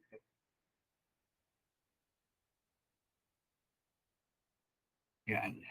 For assemblage, of course, it's more complicated, no? And then sometimes I review my works and I started doing digital works back in 2016. PowerPoint, no? Hindi ako marunong nung ano to, yung isang platform, no? So I only do it through PowerPoints. Ito yung nagpe-prepare ako ng mga teaching aids, no? Photoshop, hindi ako marunong mag-Photoshop. So I tried to explore, no? Prints, sculpture, tapos kino-connect ko siya sa from the very basic experience ko, no? Tapos I work along it, sometimes I rehash it, no? And explore possibilities of using the same material, no? And putting it in another context, no? So ito yung isa pang I think yung I came across yung memoirs ni Marquez, no? Although I've read all his books, yung niya, no? Yung memoirs niya, I think we all have our own way of narrating our stories. So kung ano yung naalala natin, no? Yun din yung paano natin tinatranslate, no? So this is how I start, no? With my personal narratives, and then I connect it or I put it in a bigger picture, no? And try to touch on various issues and like social alienation and identity politics. Yeah. So these are examples of my works, no? This was about the Bagong Bayani, yung OFW as the new heroes, no? May contention din about it, no? Then we had a show back in 1996, no? So historical to with Brenda Fajardo sa Hiraya Gallery. Yan. Ito naman for an AIDS advocacy, no, project, no. So it's an assemblage. You can actually move the parts or components of the works, no. Isa pa to, ginamit din namin nung umpisa pa lang ng AIDS. So I try to reconnect it with religious images, no. Yan. Ganun yung aking transformation, no, from personal to social and political. So as a curator, you have to deal with a lot of the art establishment as a whole, no.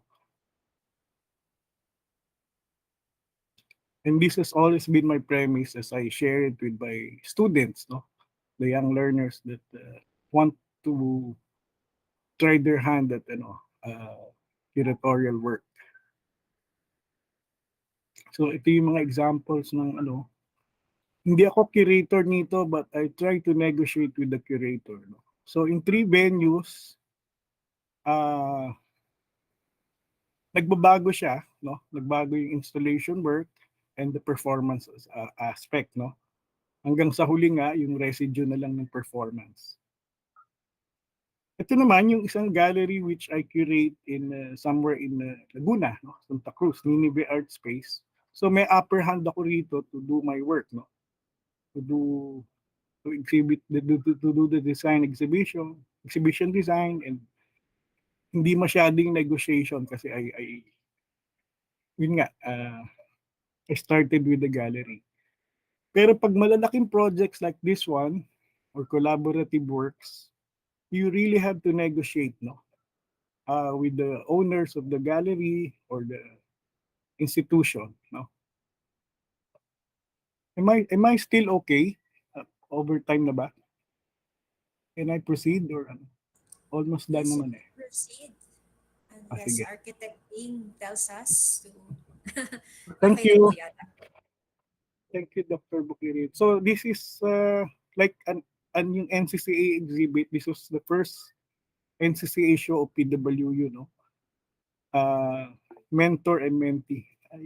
I cannot read the comment box. May nag-comment yan. Oh, it's Professor Murphy Pueblo saying, kindly wrap up, Sir Noel. Sige, I make it fast. Yan. Okay, so this is another show before the pandemic. Ano to, yung social installation where we involved. It all started with yung material namin, yung wallpaper from the interior design department. No? Tapos nilaro namin siya with the faculty, alumni, and students. Ito yung aking pinanggagalingan. Okay. Yan. So, partly I do my research, no, in exhibition design, yung interpretation exhibit, no? Using all this, no, existing and new ways of presenting it, no. Okay, so the art market, no. Yan, tinuturo din namin sa students namin for them to get a hold, no, of their art practice in the future. No? Art fairs, no. Yan. Dealing with art dealers and galleries. Then of course you have to inform them about how do you negotiate in terms of doing your commission work, so auctions, and institutional collection as well, no? Yan. Para makapunta na ako dun sa last part, no? Collaborative works. Hindi to, mga collaboration, no? Yung sa PETA. Performance art. So even I also encourage my students to explore, no, yung ibang genres of art. Ito naman yung collaboration with the faculty, no, for the print show in CCP. Yan. So hindi ako nawawala dyan sa molde na yan. This was also approved, no, by the then Dean Don Amorsolo, no, even the institution. This was the first show of the EJK, EJK show sa PWU. Then we also engage our students with the projects like the Museo Pambata. So sila yung nagpa-facilitate ng workshops, no? And then we had several, I'm a born heckler. So I went to Davao to judge a competition. Tapos yung companions ko kept on checking on me kung buhay pa ako, no? Kasi alam nung nag-invite na I don't want to be there. So anyway, yan. Ito yung ginagamit ko. It was actually espoused by the Congressman Kiko Benitez, who used to be the university president. No? I always share this with my students. No? Yan yung mga exhibits na yan. Iba-ibang. So hindi lang siya academic. No? Hindi lang siya yung you try to engage them in a lot of activities. Also espousing yung outcomes-based education. Yan. Lived experience, phenomenology, sabi nila. So ito yung mga nature of influences ko. I come from a family of storytellers. No? So nadaldal talaga ako, marinig ako magkwento. No? So I try to start with yung images nila, or from memory and from references, and then kinoconnect ko siya dun nga sa bigger picture. Ito naman yung mga influences ko as I went along. uh, sa aking art practice. No? Si Bob Pileo was my mentor. So I started with yung like traditional works before I moved to yung exploration. But part of that progress was yung involvement ko sa gallery when I was in a stable of Hiraya Gallery. Very productive ako dyan. And I collaborated a lot with a lot of artists. No? Santi Bose. Ayan. So ito yung mga representation, systems of validation. No? Dito, it's not just about winning the same competition with your mentor, but it's like parang a peer validation. No? Si Sir Bob for sculpture and then pareho kaming honorable mention dyan. Eh. And then you're a judge here by a foreign institutional recognition din. These are my selected solo exhibits. So I had my first solo. I was the only one who did an exhibit on the presidential balls. So parang entry point ko yan sa art scene. Ito naman yung exploration ng iba't iba. Installation, performance, and actual paintings. Ito yung systems ng descent, no? Even when nag-uumpisa pa lang yung term ng dating presidente. Ayan, partnerships with cultural institutions. Ayan. So we have grants, bursaries, and residencies. And these are all contributory to my development as an artist. Yeah. So now during the lockdown, ang dami-daming pwedeng gawin. Ang daming limitations, no? Okay na ako. I think I'm almost done. I review my old works. I try to translate them into other context, no? Nilalagay ko sa ibang context. Ito naman, curatorial work na nire-redefine mo yung yung Vitruvius nga. Okay, so I think that's about it. Sorry for extending. Thank you very much, Mr. Cuizon. No apologies needed. It was a privilege to learn from you. Everyone, Noel Cuizon, affectionately called Nuki among artist friends, walks us through his praxis and engagements with arts and culture institutions. It was a privilege for people like me to learn from the wealth of experience of one of our senior artist curators in the industry. The convergence of disciplines is important, in fine art institutions with an incubation platform such as the JCB Gallery. I think salient in Mr. Cuizon's body of works as an artist is the idea of social engagement and the role of art in maintaining a culture of criticality in relation to the state. No? I think this has lateral implications for his curatorial work and eventually his practice in art education. So before we proceed to the next speaker, just a quick question, Mr. Cuizon. I saw in one of your slides the Bazura, I think, Yes, exhibition. It was indicated there, social installation. So I was Mhm. wondering, aren't installations inevitably social? And can you briefly share with us why such a distinction was made? Yeah, I think in a way, well, technically, lahat naman ng installations is part of that social dimension, no? But we specified particularly do sa project na yun kasi it's like parang community project, no?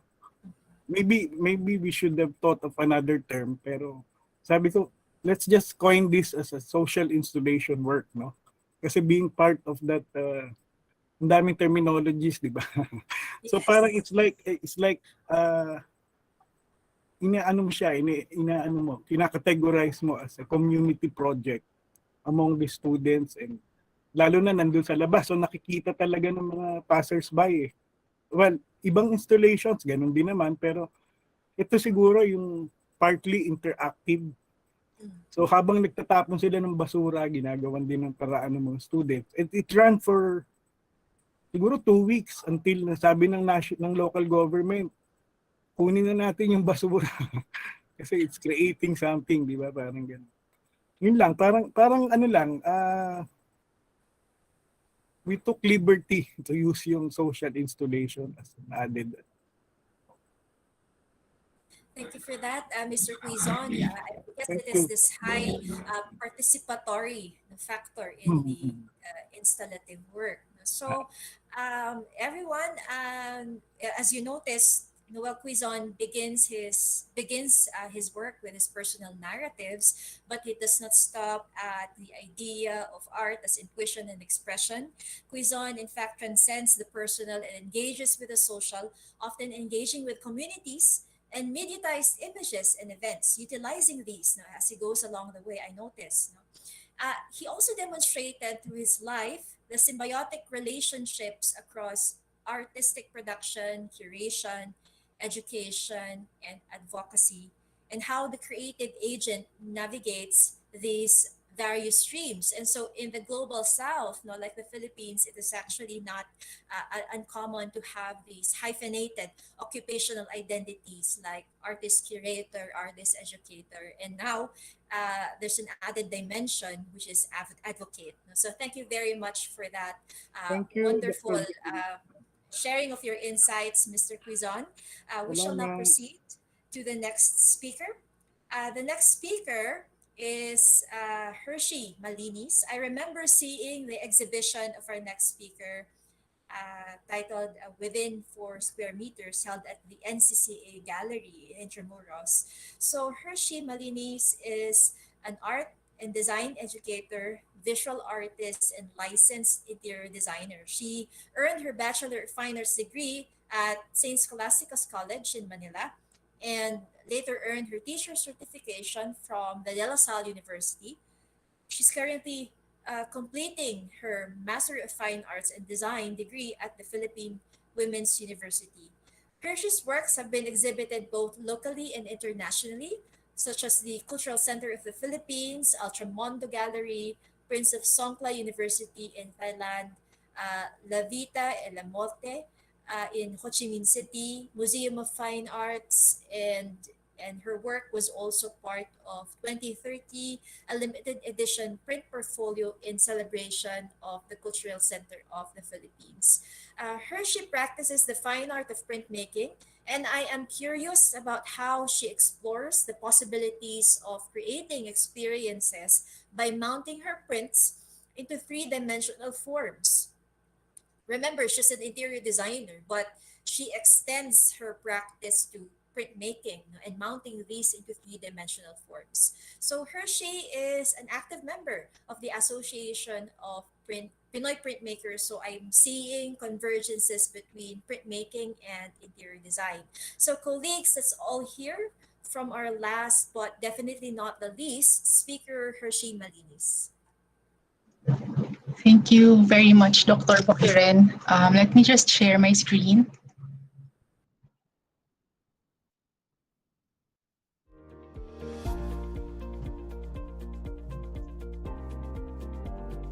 Okay.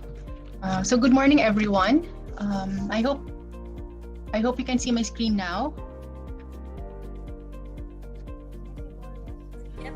Thank you for acknowledging po. My presentation is about my creative output as a result of my graduate thesis entitled Within 4 Square Meters, Recreating a Space with Installation Art and Printmaking. Just to give you a little background about my works as an artist, I'm a printmaker. I started my printmaking practice in 2016. I find printmaking to be very meditative activity, and its accessibility to the masses drew me closer to the art practice. Most of my works lean towards the theme of architecture and poverty. And one of my early works, as you see in this image, is called barangay master plan. These are composed of roughly collaged rubber cut prints of shanties radiating from the center, creating a map. The inspiration comes from a typical master plan used for land development. As an artist, I also enjoy exploring new medium and creating forms, especially those with interactive aspects to them. In this work entitled Would You Get One, I created cubes from rubber cut prints mimicking the annual rings of a tree. The work encouraged the audience to configure the boxes like wooden blocks. The work Train, as you see in this image, a print of houses on receipt rolls, is another example of my works which encouraged audience interaction and used an unconventional way of presenting work on paper. It is in my degree in interior design that trained me to be observant of my physical surroundings and develop my visual memory. My practice as an interior designer mostly dealt with high-end clientele. But in 2004, I started to do volunteer works. This included facilitating art workshops for different poverty-stricken communities. The image you see here on the left is an example of a hotel project I did back in 2005, while the right image is of an art workshop I facilitated in Tacloban. You see the extremes, the contrast of these two realities of ways of living, of these social classes, became my life's dialectics. I started to do a personal reflection about these two worlds I was seeing. The first iteration of my work within 4 square meters was actually presented in 2017 at the JCB Gallery for a class exhibition entitled Anong Eksena under the supervision of Sir Sam Occeno. And in 2019, I did a full-scale exhibition of the work within 4 square meters at the NCCA Gallery in Intramuros. Within 4 square meters as a project is a full-size interpretation of a condo unit I visited. It is created to encourage the audience to step in the space and feel the limitation or possibilities of a 4 square meter room. Let me share with you the experience that led to this project while showing images of the exhibition. The inspiration for within 4 square meters happened in 2014. I was invited for an immersion activity in Malate. Along with a student, I was welcomed inside the home of an indigent family. From the kwentuhan with the mother, we learned that the community call their homes condos. These condos function as residential spaces, just like regular condominium developments, but feature small rooms, overcrowded spaces, and inferior quality materials. From what I remember, the condo unit is not a typical condo you would see as a development of high-rise buildings. Instead, back then, if I remember, the building we entered was actually an abandoned building, which was converted into a residential space with these small condo units, as they call it. We climbed a steep staircase to the upper floor, made of unfinished concrete, leading to the narrow and dimly lit hallway. The mother of the family led us to their home.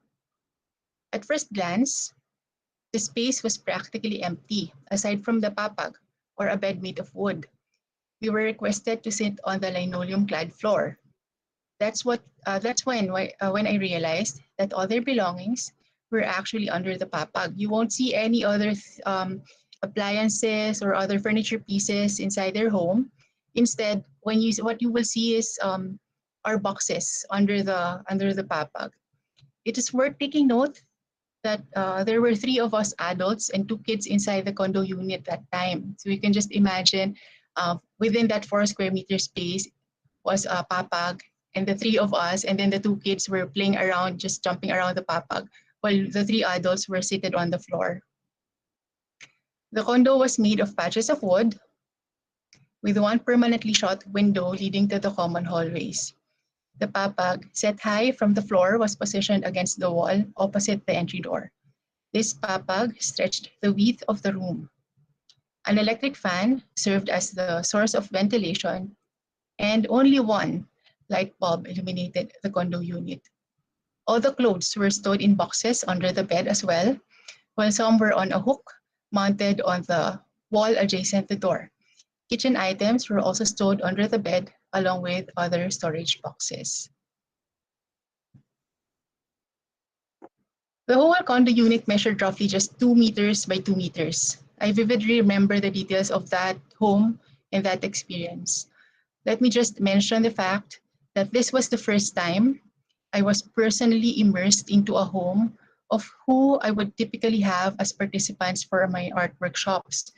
Because when we do art workshops, the participants and I would always be gathered in multi-purpose halls or gyms for these said workshops.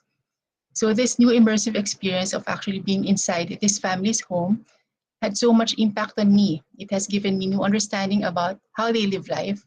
And so I continued with my personal reflections. Within 4 square meters draws on the theme of poverty and space being limited yet functional. It contemplated on homes.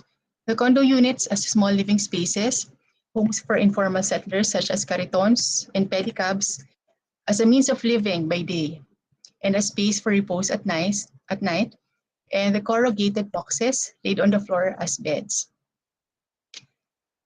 The stacks of boxes in within 4 square meters represent the layers of the dense population within the condos, while the maps printed in each corrugated box are the areas I have personally seen poverty in, such that there is a map of the whole city of Manila. You see here on the upper left side, referring to that even when we are on the road, we see people sleeping on the streets. The overall process of preparing for the show took roughly 2 months. I was simultaneously collecting boxes, corrugated boxes, thousands, and creating my rubber cut prints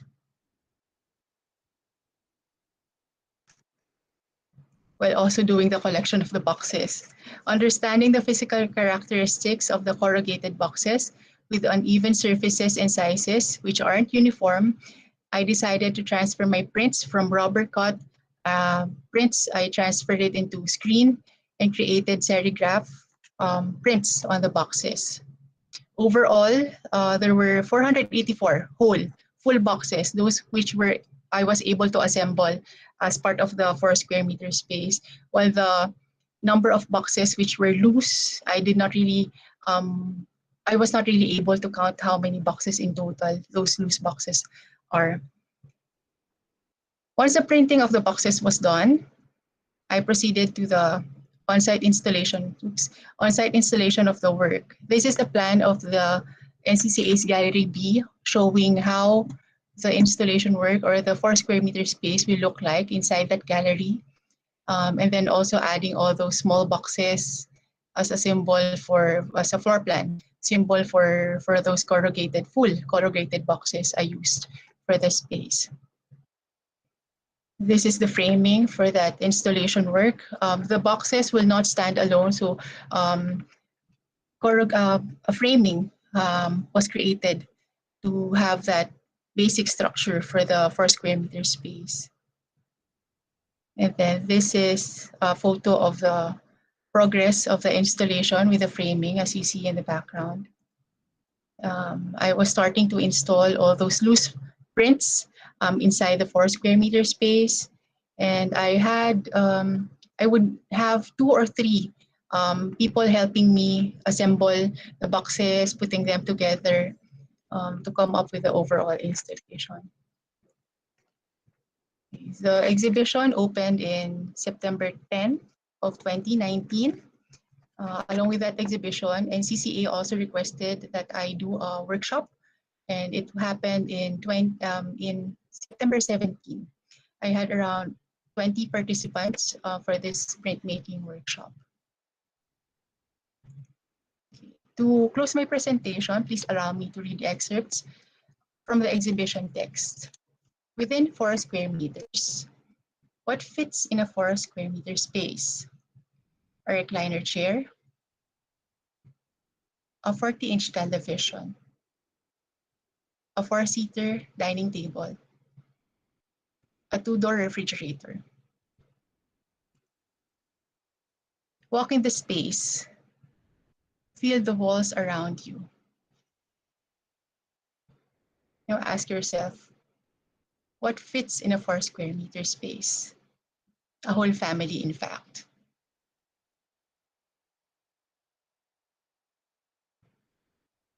And that's my presentation po. Thank you. Thank you for this meaningful presentation, Hershey. That the exhibition texts that you shared, were particularly profound, especially that provocative question: what fits in a 4 square meter space? So, before we proceed to the panel discussion, I would just like to circle back to what you said earlier. One of your works included receipt rolls. No? Yes. So, was there something meaningful about the materiality of this work? Why receipt Uh, rolls? Actually, the title of that work, Dr. Boquiren, is Train. It was the time when the tax reform law was passed. So it was addressing whether is it really helping those who are poverty stricken, or is it bringing them more into the below the poverty line. So it was a question. That's why it's a role of receipts. So it's I asking, see. yung consumerism aspect of it. Okay, thank you very much for that. Indeed, that was a very, very powerful material to use. So it also gives students, in art, the idea, that it is not just the use of tropes and familiar images that can communicate our key messages about the world and our commentaries about the world, but even with the use of materials such as not just receipt rolls, but also corrugated cardboards, mga karton, that is familiar because we often see them in a lot of urban scapes, especially in areas, that are underserved areas, that is, the urban poor. We often encounter this a lot. So Hershey Malinis produces works out of a singular case study. I think majority of the presentation is about within 4 square meters, and in this particular case, dwelling is not only physical space, but dwelling is a process. It's interiority, where Hershey problematizes the body's relationship with space. So, Hershey's methods, kwentuhan, understanding the story of underserved families, pakikiramdam, pagtatanong-tanong. No, this strikes me as quite familiar. I think I encountered this in the literature from Psikolohiyang Pilipino. No? Those methods, pakikiramdam, pagtatanong-tanong, in pakikipagkwentuhan, no? Which is really applicable, no, if you are it's not just about doing research to produce an exhibition or to produce an artwork, but there's an advocacy behind it, based on what I see. We are trying to render present, an idea or the plight, of families, who are going through this experience, in which they dwell within a very limited space. No? So thank you for that, Hershey. So we shall now proceed to the panel discussion, and uh, I would just like to call back to the virtual floor, Noel, Cuizon, and perhaps we should also call on Melanie Botor. Okay, so I have I'm not seeing questions sent by the audience, and so I just made some. I just made some on the fly. So there. No? So let's begin some of these questions. First, I would like to ask, Melanie. Just like to go back, to the ideas shared by Melanie earlier, which can also be applicable, to our other cultural producers in this virtual floor. Melanie, what's your personal hugot, for a spa town? Because you also already mentioned basis of your research. You talked about related literature on your research, no, and the problem about VOCs. No, but you personally, what's your hugot? Why a spa town? No, and there, no, and then next to that, no, highly related, who are possible collaborators, no, if interior designers, should you realize, no, a project like this, if you were to execute a project like the spa town, no, who are your other possible collaborators? It's just to give an idea to interior design students, no, what kind of collaborations can be fostered out of design problems like this, involving design solutions such as yours. Okay, so for what's my hugot? Actually, I do like wellness spaces, mainly because I have a family more who has early on they wanted me to realize that your wealth is your health, and this doesn't necessarily involve hospitals. It can be preventive, and that is why I lean towards spaces that prevent or um, help you have wellness instead of how to treat sickness. So that is my personal hugot. I I really like products that are um, it's not about treating sickness, but I like products that are to improve wellness in my lifestyle also. So that is why I can really relate to the project. However, Spa Town is the brief was coming from Metro Bank itself. So I basically my design was a response to that brief. And then possible collaborators actually as I was researching,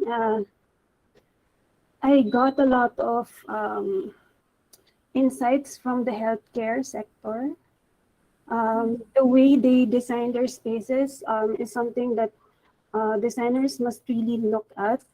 Actually, there are a lot of studies, for example, wherein sensory cues like smell, um, sound, or light can be used to sort of take away the anxiety that most people have when they go to healthcare spaces. So they're all also using that, and we can learn a lot from them.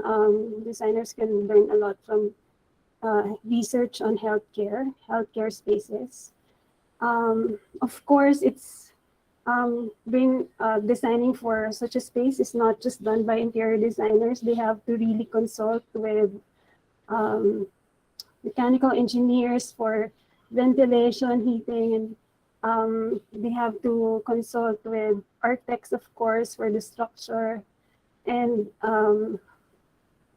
as well as other this electrical engineers, how they can design a space better so that they are able to negotiate, because basically for such a space like that has a retail aspect to it, usually um, the business owner has to negotiate between people and their profits and also the planet. Those are the things that we have to think about, and you are not able to achieve that if it's just an interior designer on their end that they're doing their job. You also have to consult these other professions, and we can learn a lot from them, how they solve their, what are their solutions for you to meet the end that you want for that space. So it really has to be, a designer has to consult all these other professions as well.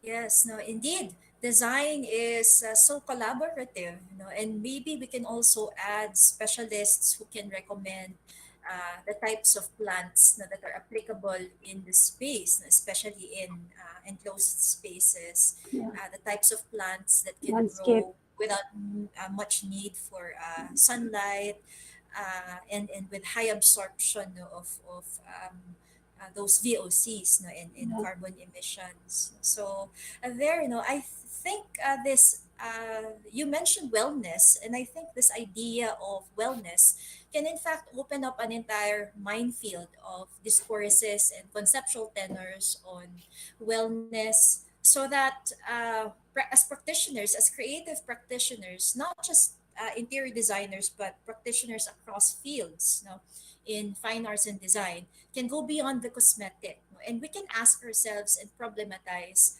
what is wellness? Ano nga ba ang wellness? No? What constitutes space that nurture wellness? Uh, what is it enough now that you put design elements there? What design elements do you use, or are we also conscious about sourcing the materials for that? No? And related to that, wellness, na related to wellness, what is ginhawa? Ano nga ba yung ginhawa? No? Because this is there's a lot of literature also on ginhawa, no? And how it can inform design. In fact, no? Not just interior designers. I've seen landscape designers also um, deploying ideas, no, from the range of literature on this. No? So thank you for that, no, Melanie. The next question is for Sir Nuki, no, Mr. Cuizon. So, Mr. Cuizon, you started your career in the art world as an artist, no, and then you transitioned to curator. You often oscillate between the two. So, in the field of curatorship, can you share the unique advantages and challenges of being an artist curator? And then, in relation to that question, you mentioned Bob Fileo and how this helped your practice. So, I would like to from the micro, I would like to move back, no, and look at the macro. What do you think, no? How crucial is mentorship among curators?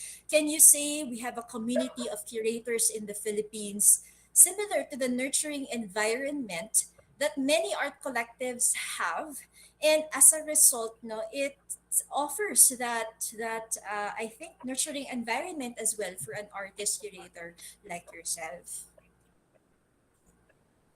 Dr. Laya, I'd like to start with your mentorship with Bob Peleo. Kasi with Bob, I think siya yung pinaka-progressive among my teachers, no? Or professors sa PWU din. So he would give visual problems, and then we would solve it as painting students. So I think that in a way is very helpful, no? Not only in terms of art making, but also in terms of curating an exhibition. No? But what during our time when we started, yun nga, as artist curators, I heard a story from an anecdote from Lani Maestro back in Canada. Nag-walk out sila sa isa exhibit, and then they curated their own show.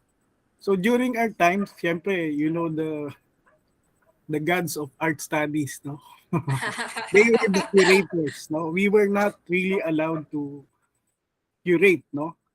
So from that, I think doon ang galing yung empowerment, no? And we created artist collectives, no? Na kami rin nagko-curate ng exhibits. So in a way, nag-build up siya eh, no? It's a very, parang nag-develop siya into a practice, no, among artists. And I can't forget yung sabi ni Lani na we should empower ourselves as artists as well as curators. Parang gano'n. Beautifully said, sir. Thank you. Sir, in relation to that, no, there is another question actually tied to that, no, kasi I was struck by that relationship of mentorship, mentor-mentee between you and Bob Fileo, and I actually see that in many art collectives, no, that I engage with, I become friends with. So I want to know, no, can you say we have a community of curators in the Philippines similar to what you experienced? as artist curators, I think we're starting to evolve, di ba? As artist curators, well, as a community, no? Kasi hindi naman, you have to get validation as well, eh. Like yung 13 artists, for instance, yung 13 Artist Awards. Even the curators are previous winners, no? The curators, the judges, even the trophy designer, no? So I think yun yung nagsiset ng mode, no? About communities, no? Of course, may mga nakataas na kilay. But really, later on, you negotiate with them, eh. Even with the foreign curators, no? You also try to negotiate with them. Kasi you're breaking the rules, you're setting a new perspective, no? A new paradigm. So I think yun. We're trying to we're slowly, or perhaps we already have that community, no? I think we already have that community. Yung validation na lang, which comes from the academicians, no? Or the museum directors, no? Yung parang gano'n. I see. No? So I think we can count that among challenges, no, sir. And then another thing, no. So for the sake of our listeners, a lot of them are students, a lot of them are practicing artists, and a lot of them are traversing, no, between the streams, field of artistic production and then curatorial production. So what can you recommend to artists and curators to enhance the social impact of their works? So you mentioned in your presentation, several times, the words hindi lang siya academic. So can you just elaborate on this? I also noticed one of your slides showed the words aesthetics and history. So what sort of engagements must artists, curators, especially the emerging and the younger generations, what sort of engagements must they do? And since works embed the world, how should they learn more about the world? I mean, we always spouse yung striking a balance between theory and practice, no? So we cannot disregard yung academe. That's part of the learning process, no? But also they should be able to explore other possibilities. I think for me that's important. And yung element ng play, yung element ng laro, no? And then you learn from all your mistakes, no? Siyempre, ang mga bata ngayon, mas sensitive sila, but mas daring din sila, di ba? At the same time. So I think yung I always emphasize na hindi mo pwedeng disregard yung academic training kasi it's part of the system, no? It's part of the system. But you should not compromise your principles or your whatever you believe in, no? Importante 'yon. And that's part of learning, the learning process. Okay lang ba 'yon? Pero Yes. parang I already doubt my I'm beginning to doubt my pedagogy. No, actually, it was clearly demonstrated, no, that you are producing art, curating, as embedded, no, within a community no, that nurtured each other, that wanted to empower each other also because of a need. You were responding to a need, and at the same time, this resonates with your practice, no, as an art educator. And not only that, actually you go beyond the walls of the campus, no, because like in some of your slides, no, I saw you were in NPDC, Rizal Park, no. You're being harassed by the guards, no. So I see that social engagement, no, and being unafraid, no, to go out there, no, in the streets, no, and articulate your dissent. That was with Tupada, no, sir. Yeah, especially yung when I went to Davao, di ba? Yeah. It's a very subtle of dissent, but at the same time you have to comply, you know. Yes. Siyempre hindi nila pinili yung pinili ko kasi it's Yes. like yun nga yung dissent, no. You mentioned kasi Riel earlier, Riel Hilario. Yeah, he started with me sa eskwela sa museo. So we would always argue about Paano natin lalabanan yung system? So we change. Fortunately or unfortunately, we're able to create our own community in Ayala Museum. Because of that daring, yung predisposition, I think. Yung daring. Kailangan yun ng bata eh. Young learners should know how to interact, to react, no? To react to the existing order of things, no? Yung system na yun. Sa akin, importante. Sir, do you teach this in your Makiling, students in Makiling, the high school students? Do you teach this also? I mean, not what to think, no, but how to think, how to respond, no, to issues about society. Yeah, oo. Ang Makiling kasi mas progressive yung mga students eh. Saka mas articulate sila, mas daring sila, no? So even among mentors and students or learners, may argumento na palagi. And that's healthy, no? That's healthy. Kasi ang ganda ng PHSA, it's always about, do we agree to disagree? Yun, parang, I think in major, we should always strive to agree to disagree. Parang ganun. All the batches, especially in senior high. Especially with the issues now, no? Napaka-vocal nila about it. Yeah. Yes, indeed. Agree to disagree, no, and collaboratively thinking of solutions, no, thinking of better ways, making a more meaningful contribution, no, to society, to the communities that we serve. So thank you for that, no, Mr. Cuizon. Yeah, that I really learned a lot from that. No? So the next question is for Hershey. Hershey, again, if we step back, no, from our creative work and the microcosm of our work, our artistic production, and our research, what do you think are the ways that insights from your exhibition within 4 square meters can make us understand social inequality and the way spaces construct everyday experience? And as an interior designer, are there solutions? So you may discuss this in broad strokes that we can propose to make urban spaces more livable.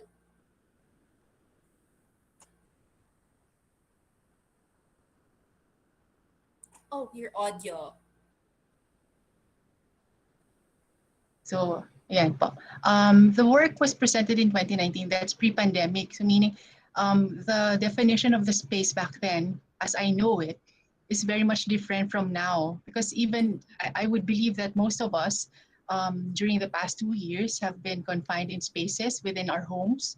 I personally have been confined in my room. This served as my workspace. This served as my sleeping space.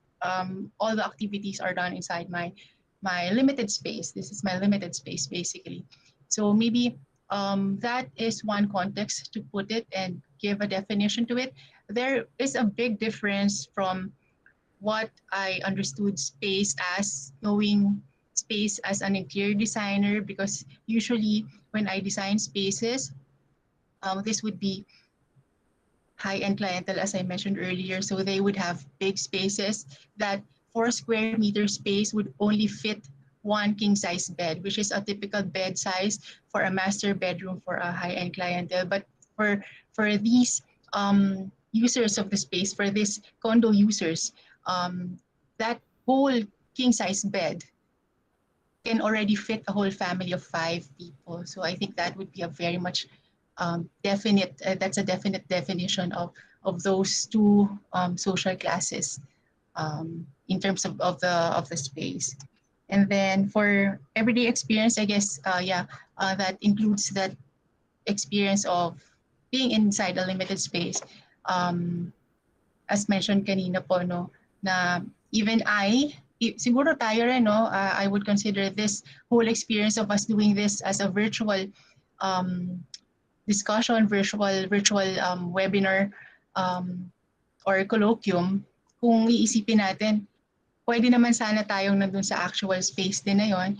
But with the pandemic, nagkaroon tayo ng opportunity, looking into opportunities within our limited space, even though nasa kanya-kanya tayong bahay, regardless of what size room you're in, we are able to translate it and use it as a space for us to be together today. Ayun po.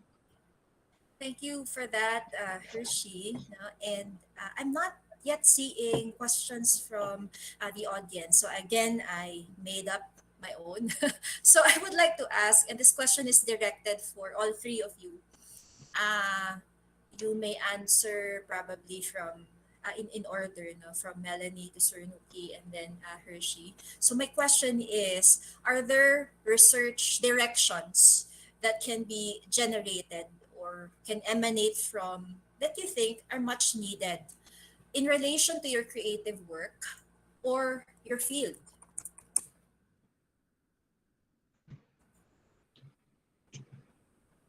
Melanie has mentioned some earlier. Eh. So maybe Yeah, we can start with her. of Anong course. kulang na kailangan Yeah, natin ang kulang of research sa VAR? yeah, basically I really found out when I was doing that entry that there isn't a lot of local research on indoor air quality. There is a lot in the West, and it's really a different story here because we have different climate, we have different ventilation systems.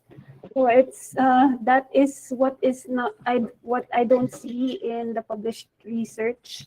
Um, Research on that. It would have been good if there was that available during the time that I was preparing that. And also, I think environmental um, a research that is aligned towards environmental psychology or how spaces impact on people, what they perceive um, with elements in the space, because it was also something that I saw when I was preparing the entry.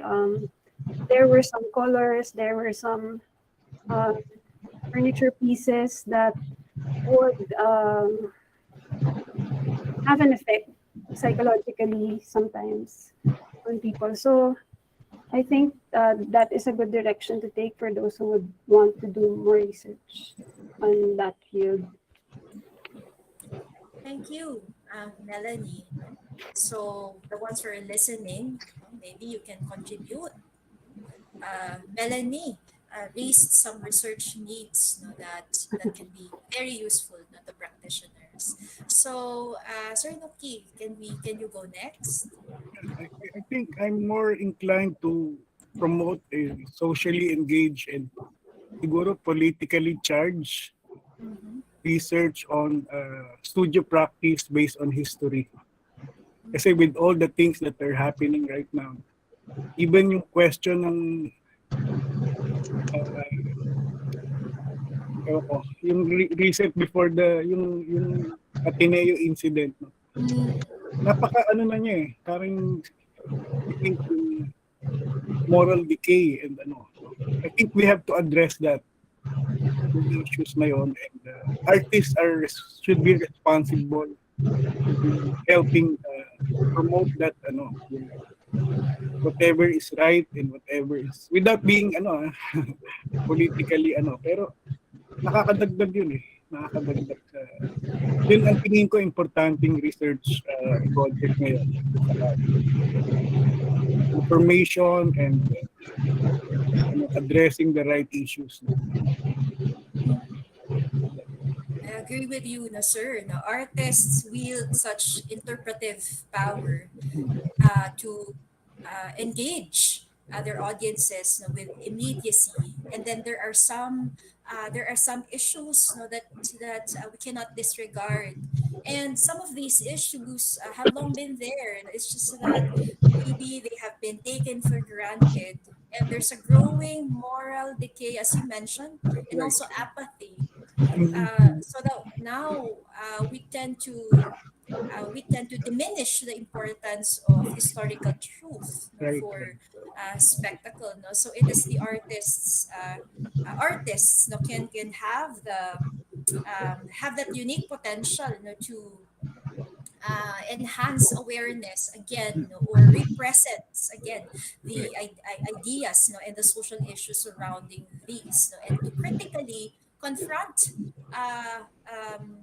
and to produce opportunities, for critical confrontation, and critical thinking, Yeah.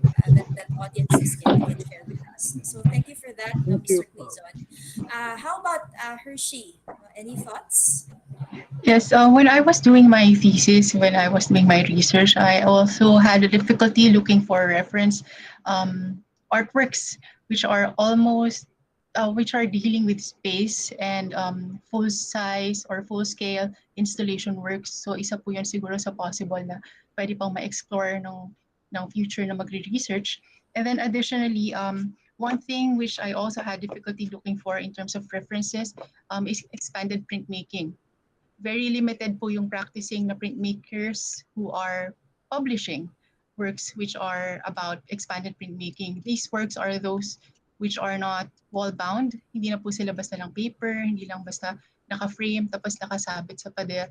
So yun po yung possible po na makita rin po na additional um, for research po. Thank you for that, Hershey.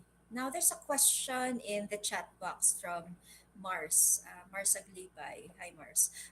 She says, where's a good place to start to find or share one's unpublished research, or find peers to discuss potential research ideas? No? So, of course, the easy answer to this is you submit it to a journal, but I'm not gonna answer it that way. We're not gonna answer it that way. No, I'm corny naman nun. Of course, no. Aside from publishing, no, in journals, and PWU SFAD has a journal, I believe. No?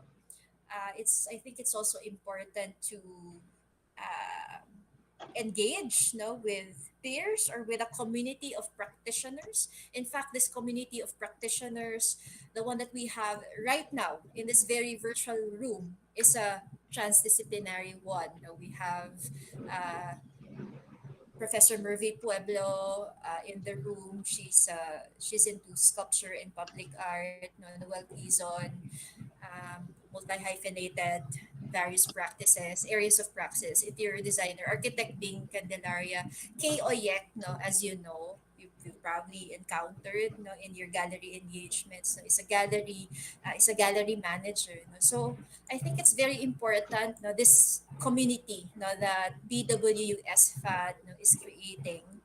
And it's not really very insular, no, but it's something that they share, no, with practitioners, and naka FB live, and they open opportunities, no, for other practitioners to join the fun, to join the conversation, like what you're doing now. No? So I think this is really valuable, no, what PWS FAD, no, is trying to do. No, but I'm not a speaker, but I'm answering the question. Maybe our speakers can answer the question. Sorry, ang daldal ko. Can the speakers also share their answers to that? Ulit tayo. Melanie, and then Sir Nuki, and then Rishi. I don't know how others do it, but sometimes when I look for research, I also look at theses in that are found in school library. These are unpublished research, but you you already see yung direction that they're taking, and parang you can look at what they have already found at that your research can also build on. I'm not sure if you can actually cite them when you do your own research. Maybe I think you can still, even if it's just a thesis, but it's a good place to start what directions they're taking and what we can also build on what they found. Thank you for that, Melanie. Sir Nuki? Mars, yan. Dapat totoo sa yung research. Hindi lang academic exercise. You should be able to look for parallel experiences, di ba? And also yung studio arts kasi ang daming ways of doing it, di ba? ang daming engagements, no? Lalo na ngayon, may social platforms, no? So that can also represent research. Hindi lang naman siya about submitting in a journal. For me. Indeed, no? Communities, no, like these are very important. Bacolod actually is opening up these opportunities. Matagal nang nauna doon, madami pa, no? Madami pa in the 60s, 70s, right? And then you also have Makiling. No? In Palawan as well, they have. Tama, no? Baguio also. Baguio, of course. And then last but not the least, Hershey. For me, kasi it's not fully reliant on just published works. I also looked for actual exhibitions, mga actual works, yung pati yung mga background ng mga artists, especially Mars, I know you're a printmaker. Yung mga background ng mga kakilala rin natin mga artists, that can also help in your paper or in your research. And then additionally, of course, your affiliations. You can have friends who are also like you, printmaker.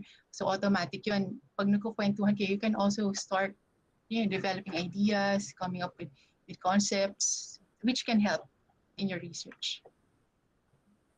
Yes, no, I agree. No, and I would like to add zines, artist-run spaces, independent publishers. You have Quago, you have 98B. No, so there are all these platforms, even within Metro Manila alone, active until today. No? So with that, thank you for all your insights and thank you for the questions as well. And thank you for being with us this morning. Can we now turn over the virtual floor to Architect Candelaria? Thank you so much, Doc Laya. And thank you all for this learning experience. The different insights from the different speakers opened our eyes to a lot of possibilities. So at this point, we would like to award the certificates of appreciation to our speakers. So, Patrick, you have your, shall I present Patrick? Or?